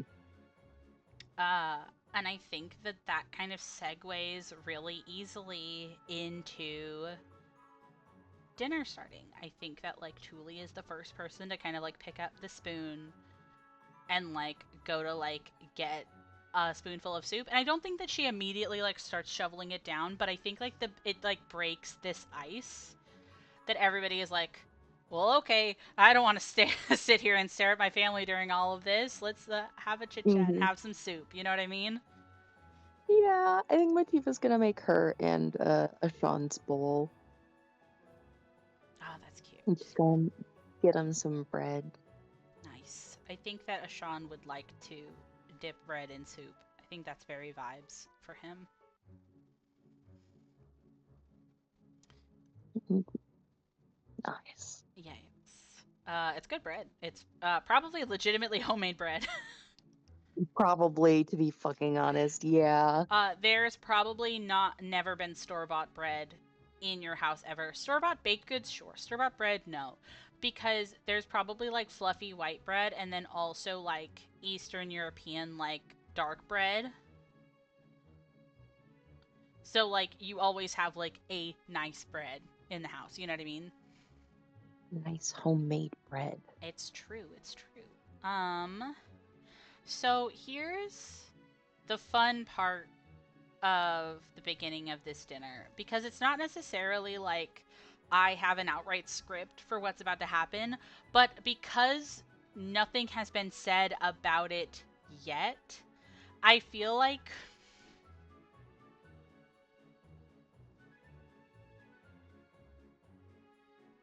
I think Santiri is the first one to break the silence on the elephant in the room, on the Ashan in the room. The man in the room. Yeah, the man in the room. And I really feel like she's in the middle of eating her soup and she kind of like leans forward and just like stage whispers, "Who's that guy?" Motiva is just gonna put her bread down and she's gonna say, "Oh, Santiri, don't you know? This is the boy you said would sound stupid the last time I came and talked to you about him. His name is Ashan." I do. An actual thing she said, by the way. I don't Yeah, know if you remember that. she actually said that because you were like, "Oh, there's this guy. I really like him, and I think that you would like him." And then Santiri was like, "I bet he's stupid." Yep. um, which is really funny because I do think that Ashan like snorts soup. You know what I mean? When that happens, which is really funny. I think it's another thing that kind of like breaks that attention. But like Santiri is giving you a death glare for a second, which makes sense. It's a big smile whenever that happens. She's just like, mm. And I think something really interesting about it though is that like Santiri is no like stranger to your friends. I've actually thought this, but I actually think that like Wolf gets along well with Santiri. Probably like drives her to school and shit. Yeah, like they've hung out. Like I don't think that like not in a weird way, but like they've hung out. They've met a decent amount of times, right? Hmm. Um so like I think that like not even a way that I feel like feels like a de-escalation. I just feel like Santiri has known friends that are important to you that you have brought over to the house. So I honestly feel like that is enough to satisfy her being like, what the fuck is happening? And I don't even know if she questions you any further because technically that went nowhere with Wolf, right? So I feel like she just kind of like gives you like a death glare and like pantomimes threatening to throw bread at you. And then she just like looks at Ashawn and says like, "It's nice to meet you, Ashawn. My name is Santiri Carhonen." And I think Ashawn just like stops eating to look at her and is like, "What's up?"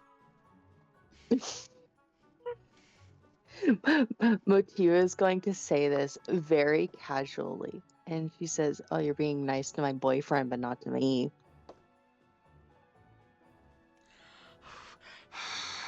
Okay, Clink's record scratch, staring. Oh my god, wait, no. Oh my god, I have to be the annoying sibling. I have to be the annoying sister because I feel like everybody's like jaw drops except for like the moms. I feel like you pick up on like the moms' faces getting like a little tense about it, but like Ula has no outward reaction. Santiri, jaw drop, record scratch. And then she just kind of like stares at you and she's like, "You don't have boyfriends." Motiva picks herself up and she says, "How dare you? I have 2.5." How do you have half of a boyfriend? It's called non-binary, Santiri. Get the fucking record straight. You're supposed to be cooler than me. You're supposed to be woke. What the fuck is this? Oh, and I bet they go to another school, huh? No. Santiri. Hitting you with the earth insults.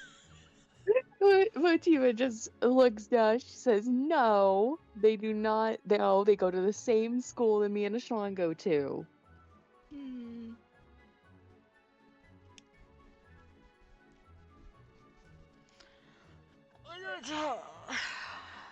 Do it. I have to be so annoying. She's 13. I really feel like I want her to say "prove it," which is a really funny statement in this moment. No, no, no, because no, do it, do it, do Because it. she's like, "Oh yeah, prove it," and then Ula is just like, "Santiri." Motiva immediately takes out her phone and shows off her lock screen, a picture of Ashawn sleeping. She opens her home screen, and it's a picture of her, Nim, and Adon Kai in the cabin. She's like, "Get with it."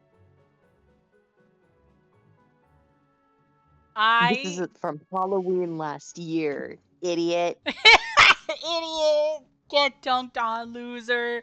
I really okay. This is really comedic, but also like again, I knew families that would tell their kids this, and so I think it's really funny this idea that like Santiri is like we can't date until we're 30. We can't get a boyfriend. What the fuck? Motiva just shrugs. "I'm not Ula. You can't make me do things." Uh, I think this is me, Panini, not Santiri anymore. Mm, I think that the next person to speak up actually is Kale. And you see Ah, her put her spoon down, and she is actually going to look at you and say, "If you've been together since last Halloween, why is it the first time we're meeting him?"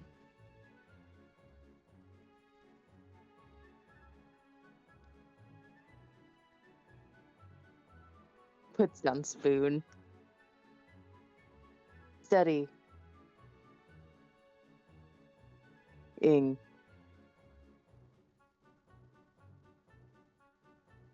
Well, we've only been together since the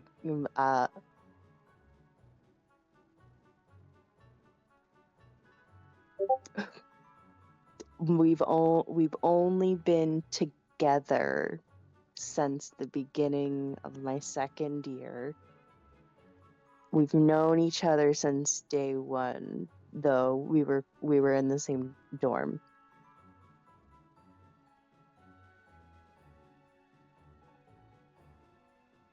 I want you to know in my mind's eye, she's doing like a smile, but there's like a like you know the sound in cartoons when you like squeeze a stuffed animal, it makes like a wheeze. Yeah. Mm-hmm.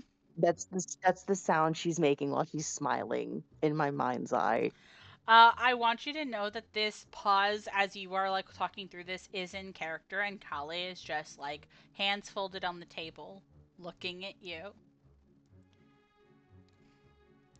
And she goes to say, yes, I guess you would have pictures of him sleeping if you were in the same dorm. I forgot that that's a very normal thing for people to do at university. She's you know, she's got me there. Motiva just kind of nods and she says, "Yep, it is."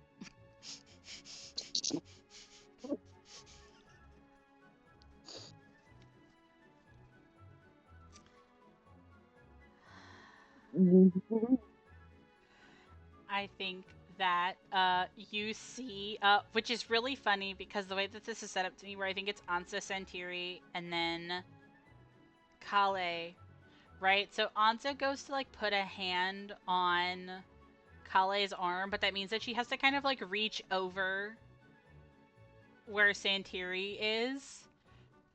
And like Santiri is just like, and she looked at me, and I looked at her with you know what I mean? Motiva's just like looking at her. She's just like, "Help me, kill me, poison my soup." uh, um, and I think that Thule goes to clear her throat and looks at Sean and goes to say, what's your major? Oh no. What is this shot going to say?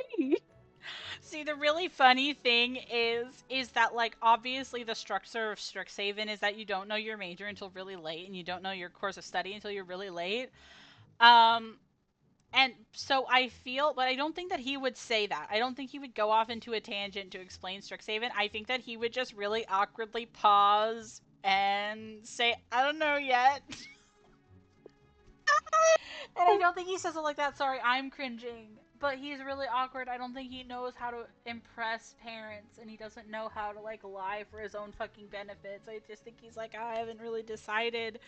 And that immediately makes like Kale's like face like her mouth turns into a line.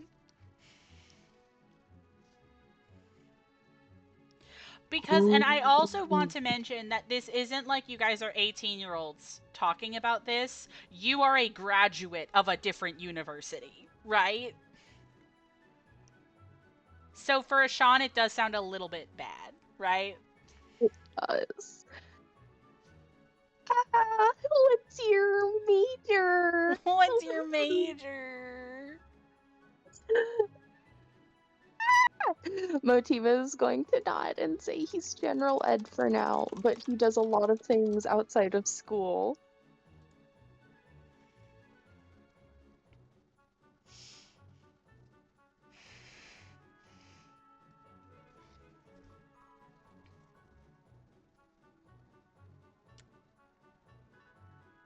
I think that Kale doesn't look pleased, but she goes to nod. And I think that she goes to kind of like take her spoon and like push. Yeah, me too. This is hard. This is a hard one, bestie. Um, goes to like stir the soup in her bowl before taking another bite and saying uh, extracurriculars are a very good experience. I would be interested in hearing more about your studies when you have a chance. You haven't enlightened me very much on that topic.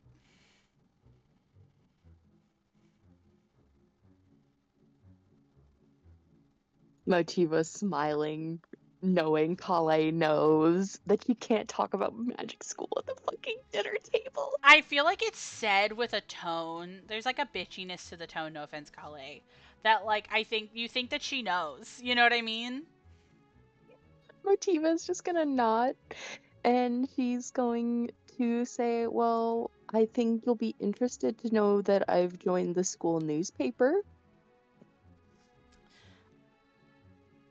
Uh, Ansa actually looks kind of interested, and she's like, "Oh, like when Ula was a part of the yearbook committee, right?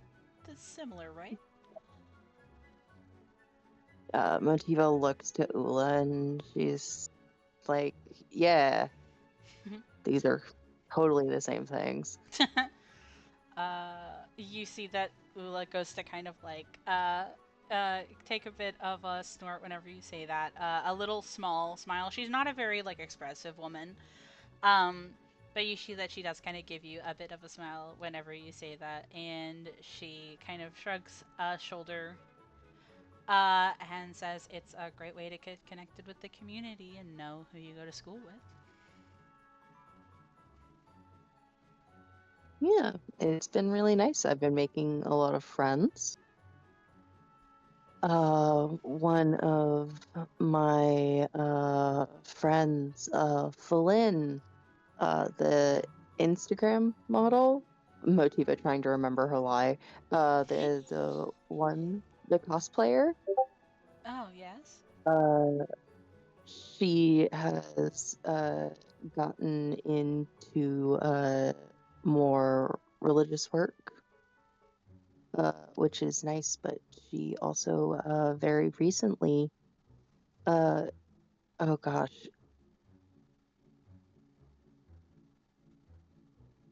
how do I not connect that to magic? How do I funny haha?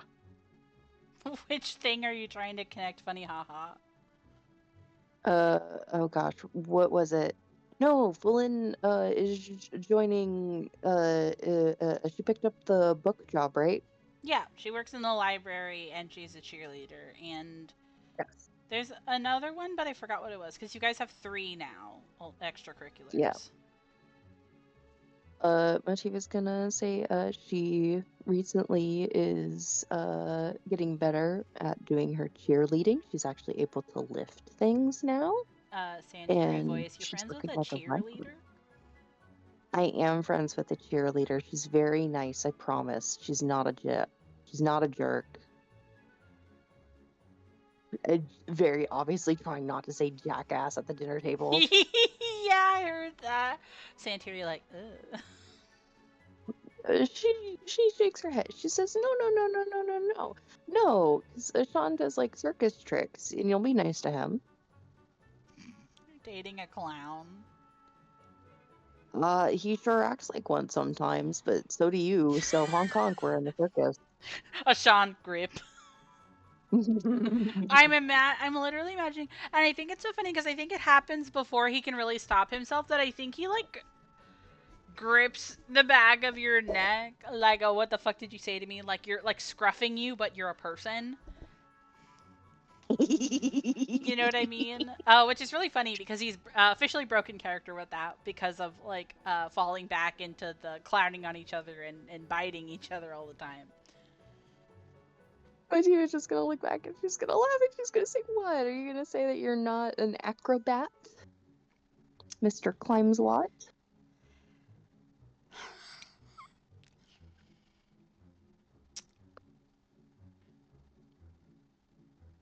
You know what? You can say whatever you like.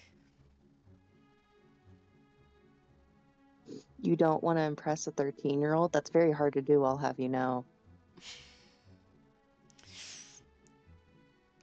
How would he respond?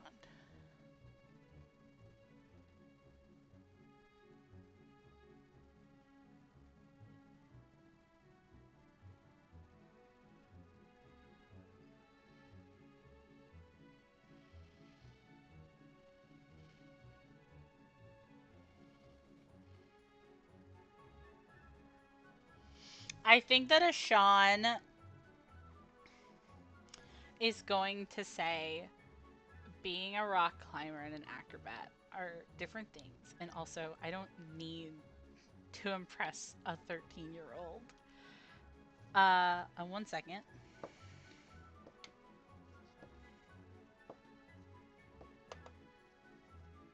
That's a lot of dice. Yeah, I think that Ashan says it with like enough of a sneer that like is like dicking around and him being funny and contrarian, right? I think that it is something that at the very least your moms don't seem to take well. But here's the thing, here's something that's really funny is that you see Santiri holding her spoon, like gritting her teeth in a grimace, but you know your sister.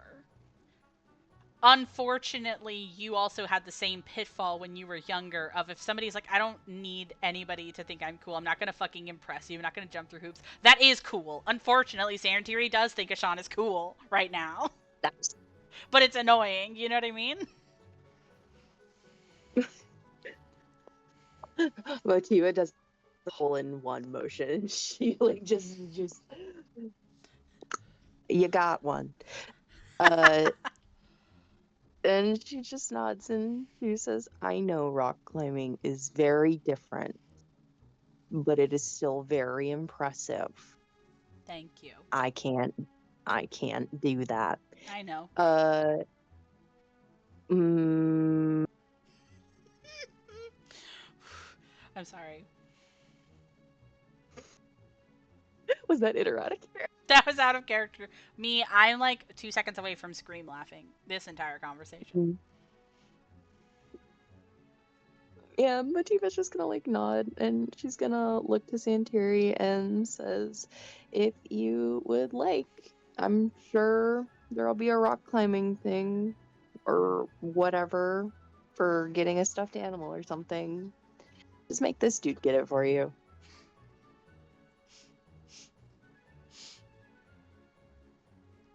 Fine, I guess he can go with us next time we go to Jungle Rapids.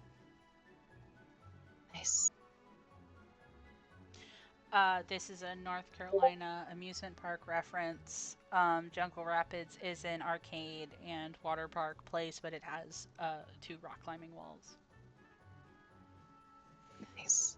So you can That's so actually fucking legitimately spend arcade coins to go rock climbing, and then you get a reward if you do it. That's so fucking funny. I know. The minute you said that, I was like, Jungle Rapids dupe. Not sponsored. Motiva's just gonna nod and just say, yeah, for sure he'd love it. I hope they don't have a height limit.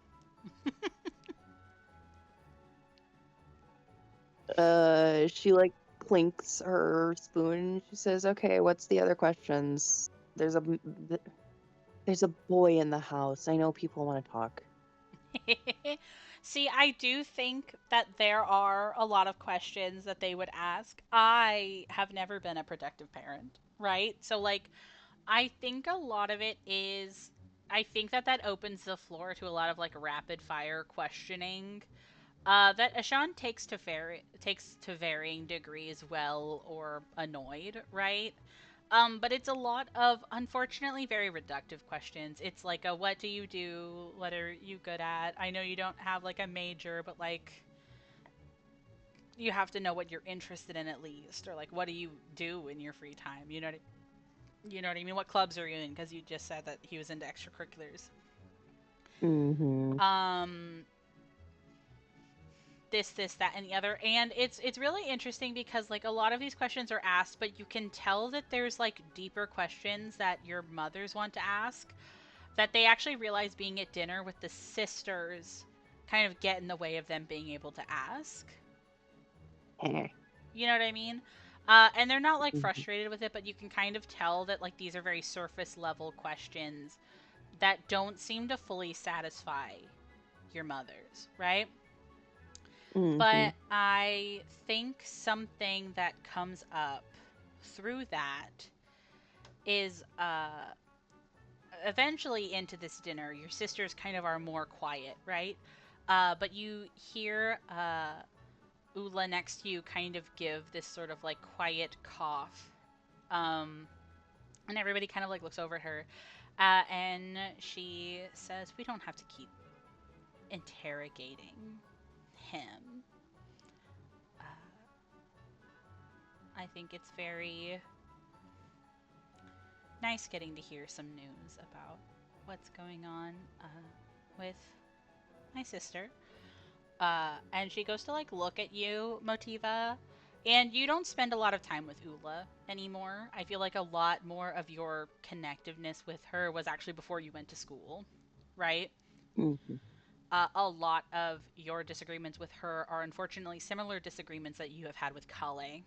They're both very hardworking. They're both workaholics almost, and they put a lot of focus on being like financially secure and kind of like if your whole family assimilates, Kale and Ula are kind of like that to a T of like we are going to be what will do the best in society as far as like how you act, how you dress, your skills and your interests, that sort of thing, right? Uh, Mhm. but she looks at you and like you feel like she means that. That like I haven't heard much about like what's going on with you, so it's nice to hear you have this kind of update. And she looks past you to like look at Ashan before looking back at you and giving a nod. And then she looks back down at her soup and she says, in the spirit of talking about ourselves, I have a bit of news as well. So I didn't realize that this whole dinner was going to be about this specifically, but I'm engaged. Shoots the fuck up. Yeah, don't worry, everybody does. I know earlier when you mentioned boyfriend, I was like, record scratch. Everybody is like, oh fuck, she said it. I feel like there is like, you almost hear Ansa go, like, what? And Mhm. Kale like drops her spoon. Um, and Ula just delicately picks up another spoonful of soup and says, yes, he's a lovely man named Axel.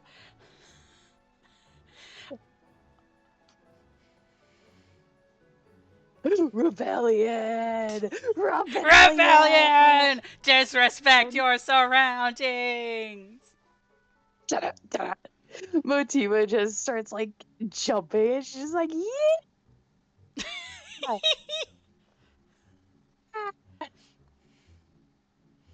Oh, please, it's not that Uh, exciting. He's a coworker. no, that's controversial. Oh, that's, ooh, love in the workplace. That's very spicy, actually. Do I have to remind you that you just sold yourself out for having sleeping pictures of a man you weren't dating yet? Well, when you say it like that, it's a bit much. And she goes to kind of knock her elbow against you. Santiri's losing her fucking mind, though. I also feel like Santiri jumped up and is like fucking. I don't want to say screaming because that sounds really intense, but it feels very much like Vine Boom sound effect. And then Vine Boom sound effect bass boosted when Ula said that. You know what I mean? Yeah, Motiva's gonna go over and she's gonna say, what was this about? We can't date till we're 30. Dude, shut up. It's not my fault you guys willfully decided to break the rules. There was no rules. I was told we couldn't date till we were 30, so maybe you didn't have any rules. And then she goes to like kind of like give Ansa a stank eye like children do. There's this image I have, and it's not exactly this image, but I have this idea that like Ansa was holding bread and it is now just crumbs in her hand. You know what I mean? Yeah, Motiva's just gonna fucking. She's trying so hard not to laugh. Oh my god. She's just like sat down and she's next to Ula and she's just like, oh, you have to tell me everything. Oh, if they're like working with you, I don't need to ask about their job. What are they like? What does he look like? Oh, how does he treat you? Whoa, whoa, whoa, whoa, whoa, whoa, whoa. Yeah, that's so cute. I don't think that Ula goes like full off because I feel like Ula is mostly just pleased that she even mentioned it, right? Fair. It's that like quiet pleasure in like rebellion and like it's like something that they can't your moms can disapprove all they want to. They can't actually tell you to do or not do anything. So I think that's what feels really nice about being like, yeah, I'm engaged. I think that the two pieces of information that you get about Ula's Axel, um, at the front is he actually also is Finnish. hilariously enough. Wow. So that's something to connect on. He is from Finland, so he's like a Finnish immigrant. But like I think that like Ula mentions that like it's nice because like you are first generation Finnish, the lot of you, you know what I mean? So like that has like when you can connect on culture, I think it's very cool. You know what I mean? So I think that Hmm. she is like it Hmm. was nice knowing that like I didn't have to explain certain things. You know what I mean? Um, I had his job written down somewhere, but I can't seem to find it. He is uh I believe he is some kind of doctor, which is why the whole like oh my god, love in the workplace is like really drama because she's a nurse. Uh Oh my god. yeah. When I can find the rest of Axel's information, I'll give you a lot more of his information. But I've been sitting on that one for a minute. Nice. What's very fun about this is that the vibes of the dinner is a lot better. I feel like now the mom's vibes are tanked. Uh, and I think one thing from the rest of this conversation that you kind of pick up on is like Kale also turns that question over to Ula that she asked you, where it's like, if you've been with somebody, why haven't we met them?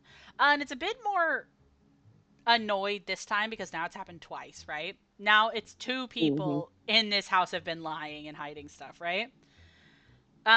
And Ula just kind of explains it as like and it's a thing that I think is makes sense in this situation, and it's like I didn't want to bring anybody home if it wasn't serious, and all of a sudden it got really serious. You know what I mean?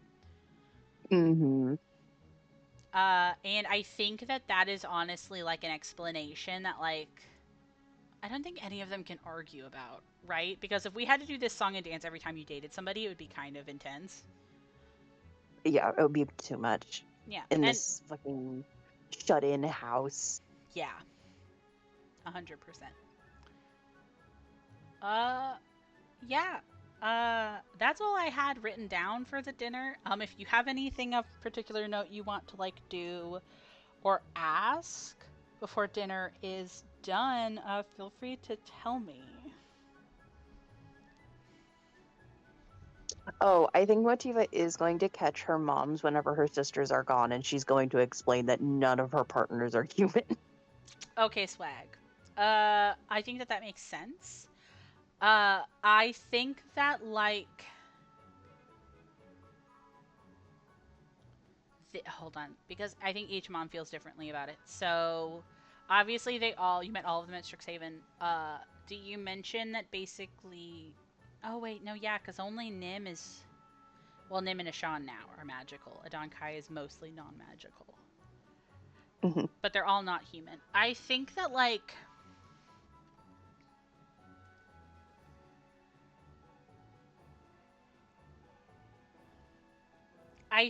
that like Kale, in order of how much that kind of like releases their hackles, like lowers their hackles and like reassures them, is I think that like it most reassures Kale and Ansa, who I think are your two more traditional parents, right? And they're traditional in different ways.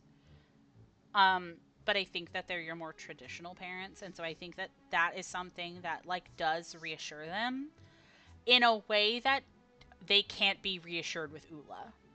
You know what I mean?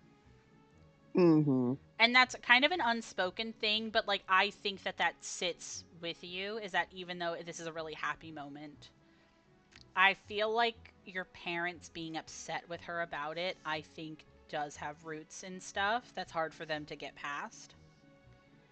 Mhm. And I think the information that none of your partners are human also reassures Tuli, but almost in a way that's like a little sad. And I feel like whenever you feel the need to like defend yourself in that moment, I feel like that's whenever instead of just giving you a side hug and a little kiss, I think like Tuli pulls you into like a real hug and just like holds you a little bit. Oh. Sorry that that's emo, but like I think that this is an emo moment. I think that love is a really powerful emotion. And I think it is an emotion that is in equal parts um, positive and negative to Huldras. You know what I mean? Mm-hmm. So I feel like a lot of what you get, especially from Thule, is you read a lot more that Thule is happy for you technically, but she wishes that she could be purely happy for you. But the thing about your moms is that your mom's entire existence have been being worried about like y'all's lives. Yeah. It's very much like there's also this worry, and it comes up a lot in like ancient myth and ancient story, but this also idea of like, well, if you are with someone and you're making a life with them instead of living with your mothers, that is inherently something that is you're gonna worry about them. You know what I mean? Yeah.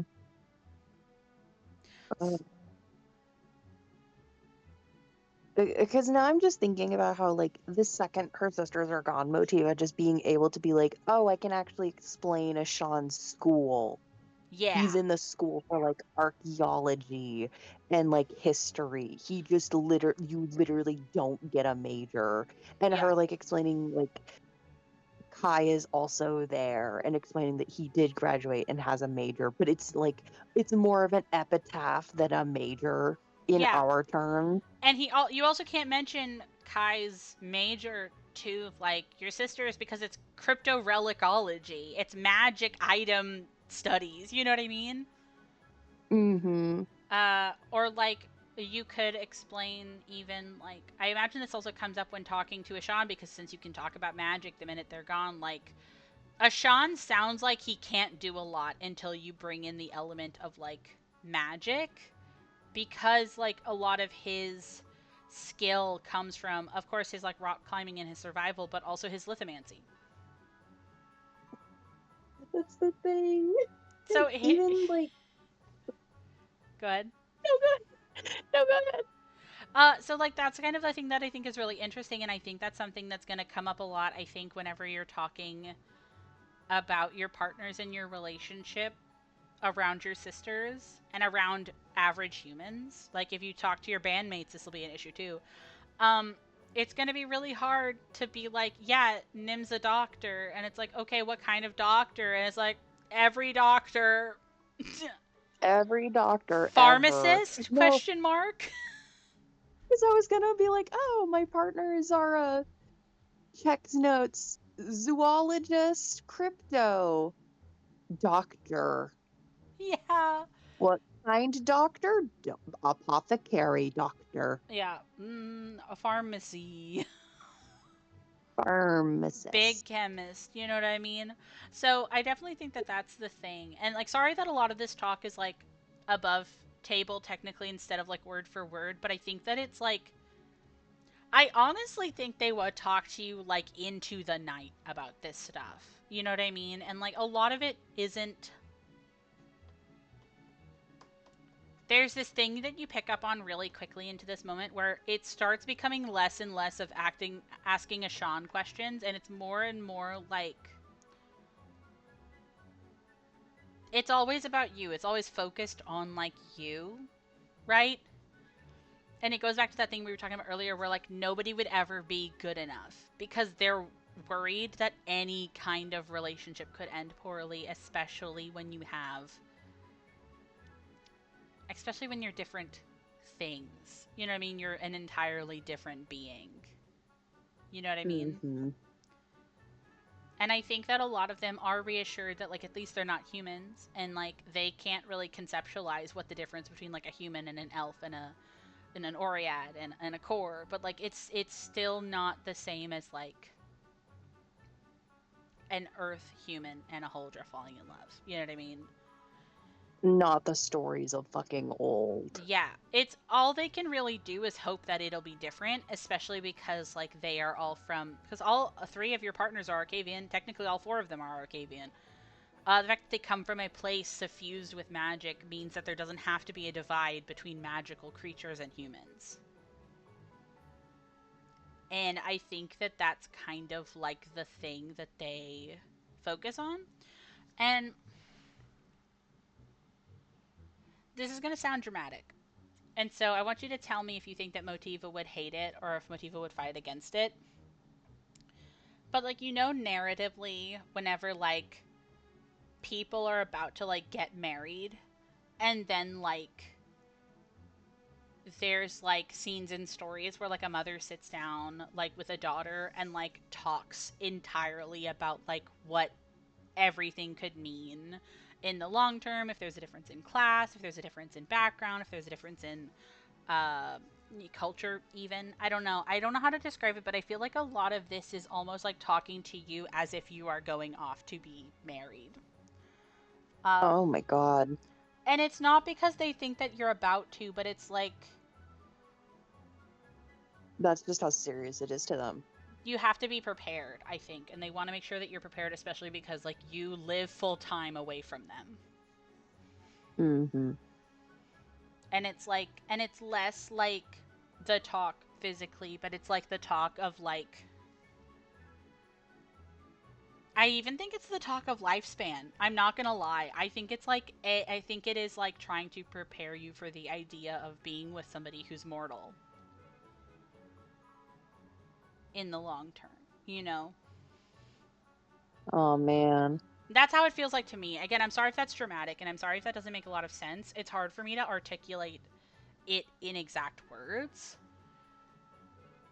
No, because now I'm just thinking, does this I'm gonna I'm gonna be real with you, man. Are Yeah, they gonna tell Motiva about the age thing? yeah. I brought up lifespan. Yeah. Because they wouldn't think like, oh, they might outlive you. Their assumption is you are going to outlive your partner. Yeah.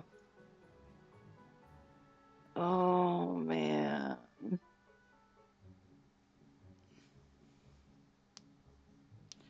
um, so not only is like this idea put into Motiva's mind of like, I will probably outlive Ashan, I will probably outlive Kai or Grayson. Do you think you asked them any questions about that? Motiva is just going to think of Falin and Nim, and she's going to think, because I'm sure Falin and Nim have probably talked an upsetting amount of times about how long they're going to live, because elves just love to fucking do that in any medium. Yeah, Sorry to put my read on Falin. Uh, so I think Motiva's outright just gonna say, like, well, Nim and Falin have like talked about how elves live so and so many years. What about like 800? I am about to impart on you some really fucked up information that you're about to get directly from your mom, so you're gonna have to process how Motiva feels about it. As long as a Huldra is not killed, and as long as they live in an environment that protects their connection to the land they're on, Huldras do not die. All of your mother's friends and sisters in Finland, any of them that are dead are specifically because of the modernization of Scandinavia.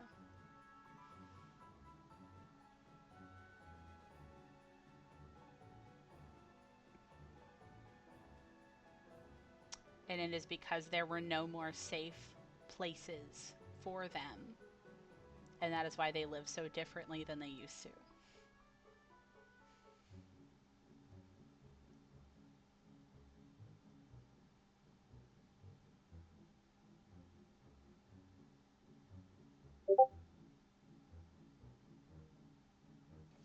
I don't have a meme image for this.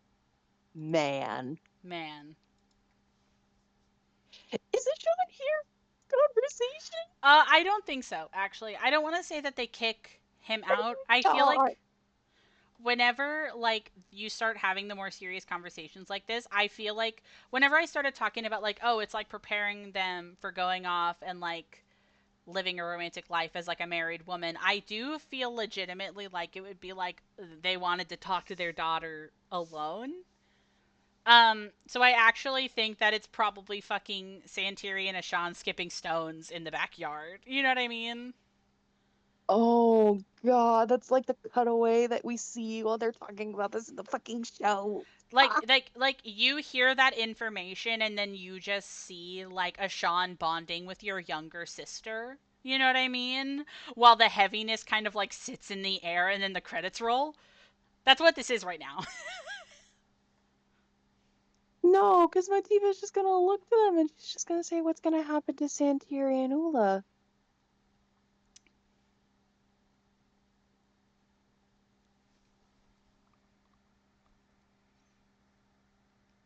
Because this is the one thing I've never gotten an answer on. Mhm. Because you're the devil and you've told me that it's gonna be. I think that there's a bit of quiet kind of like in the room when you ask that. And I think the person who answers is Ansa. And there is an almost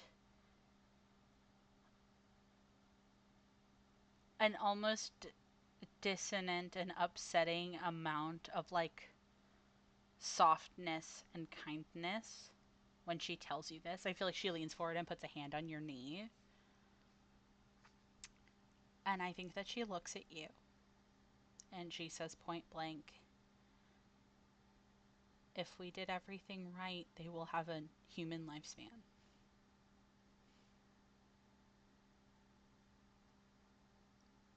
Oh man, I'm If our tearing up. work amounts to anything, they will live a full life not having to know.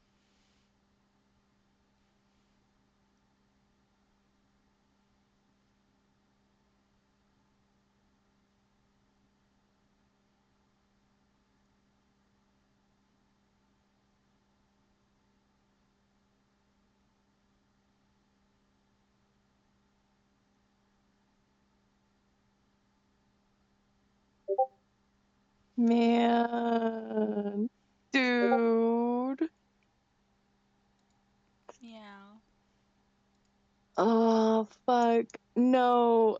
I'm gonna make Motiva drop the ball. She's gonna ask the question. Motiva's going to ask, well, what if I want a family?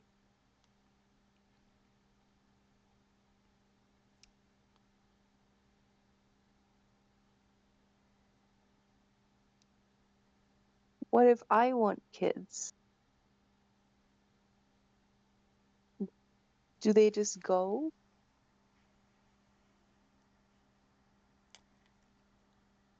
I have to give up my sisters and children?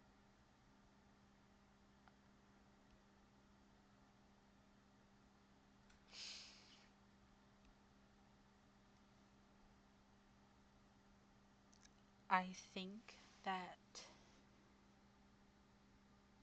that's what make Ansa kind of look away from you. And she goes to say,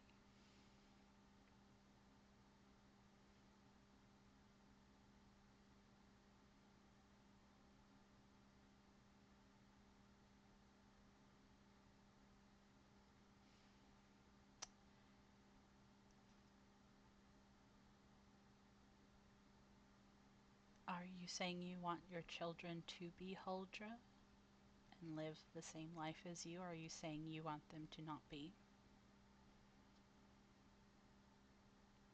I don't know.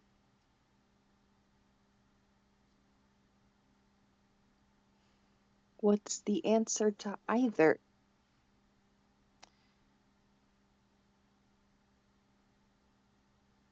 If your children breed true and they are raw, then they will have a lot of the same struggles that you have now. maybe it will feel better to them knowing the whole time, but it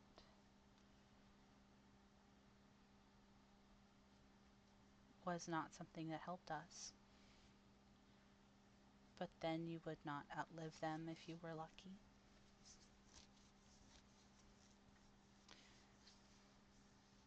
If your children were mortal, they will have an easier time acclimating to life. They would be able to integrate better with society. They would have more places to live. But you would outlive them.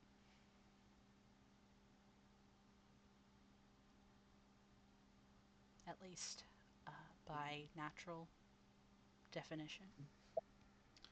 And Ansa still doesn't look at you, and I think you know what like that means.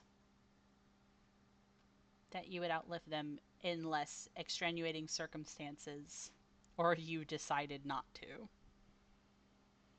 Man, what the fuck?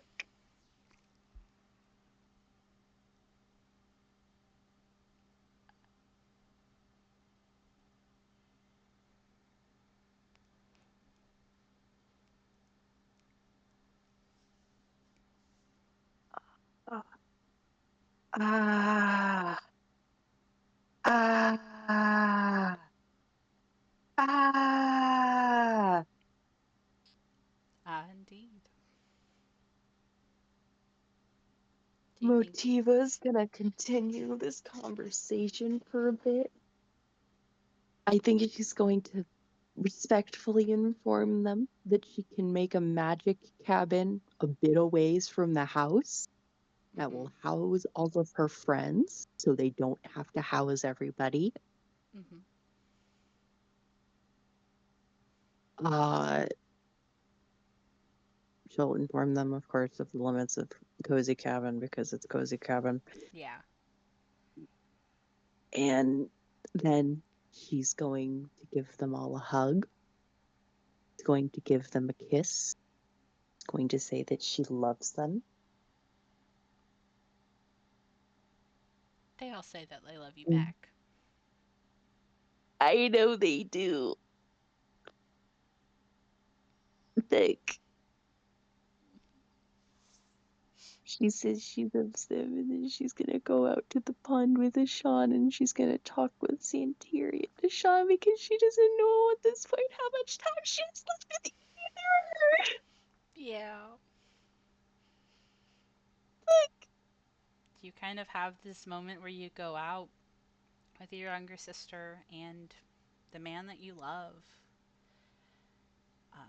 Both people who have been with you through a lot, and both, I think, people that you really connect with in the way that you interact with the world. And you kind of have this moment where you try to just be present in this moment with them.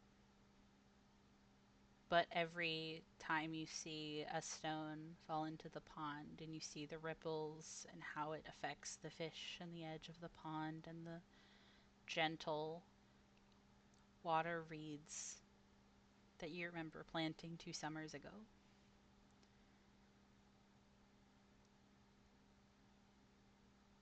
you think a lot man, about how choices affect everything that it touches.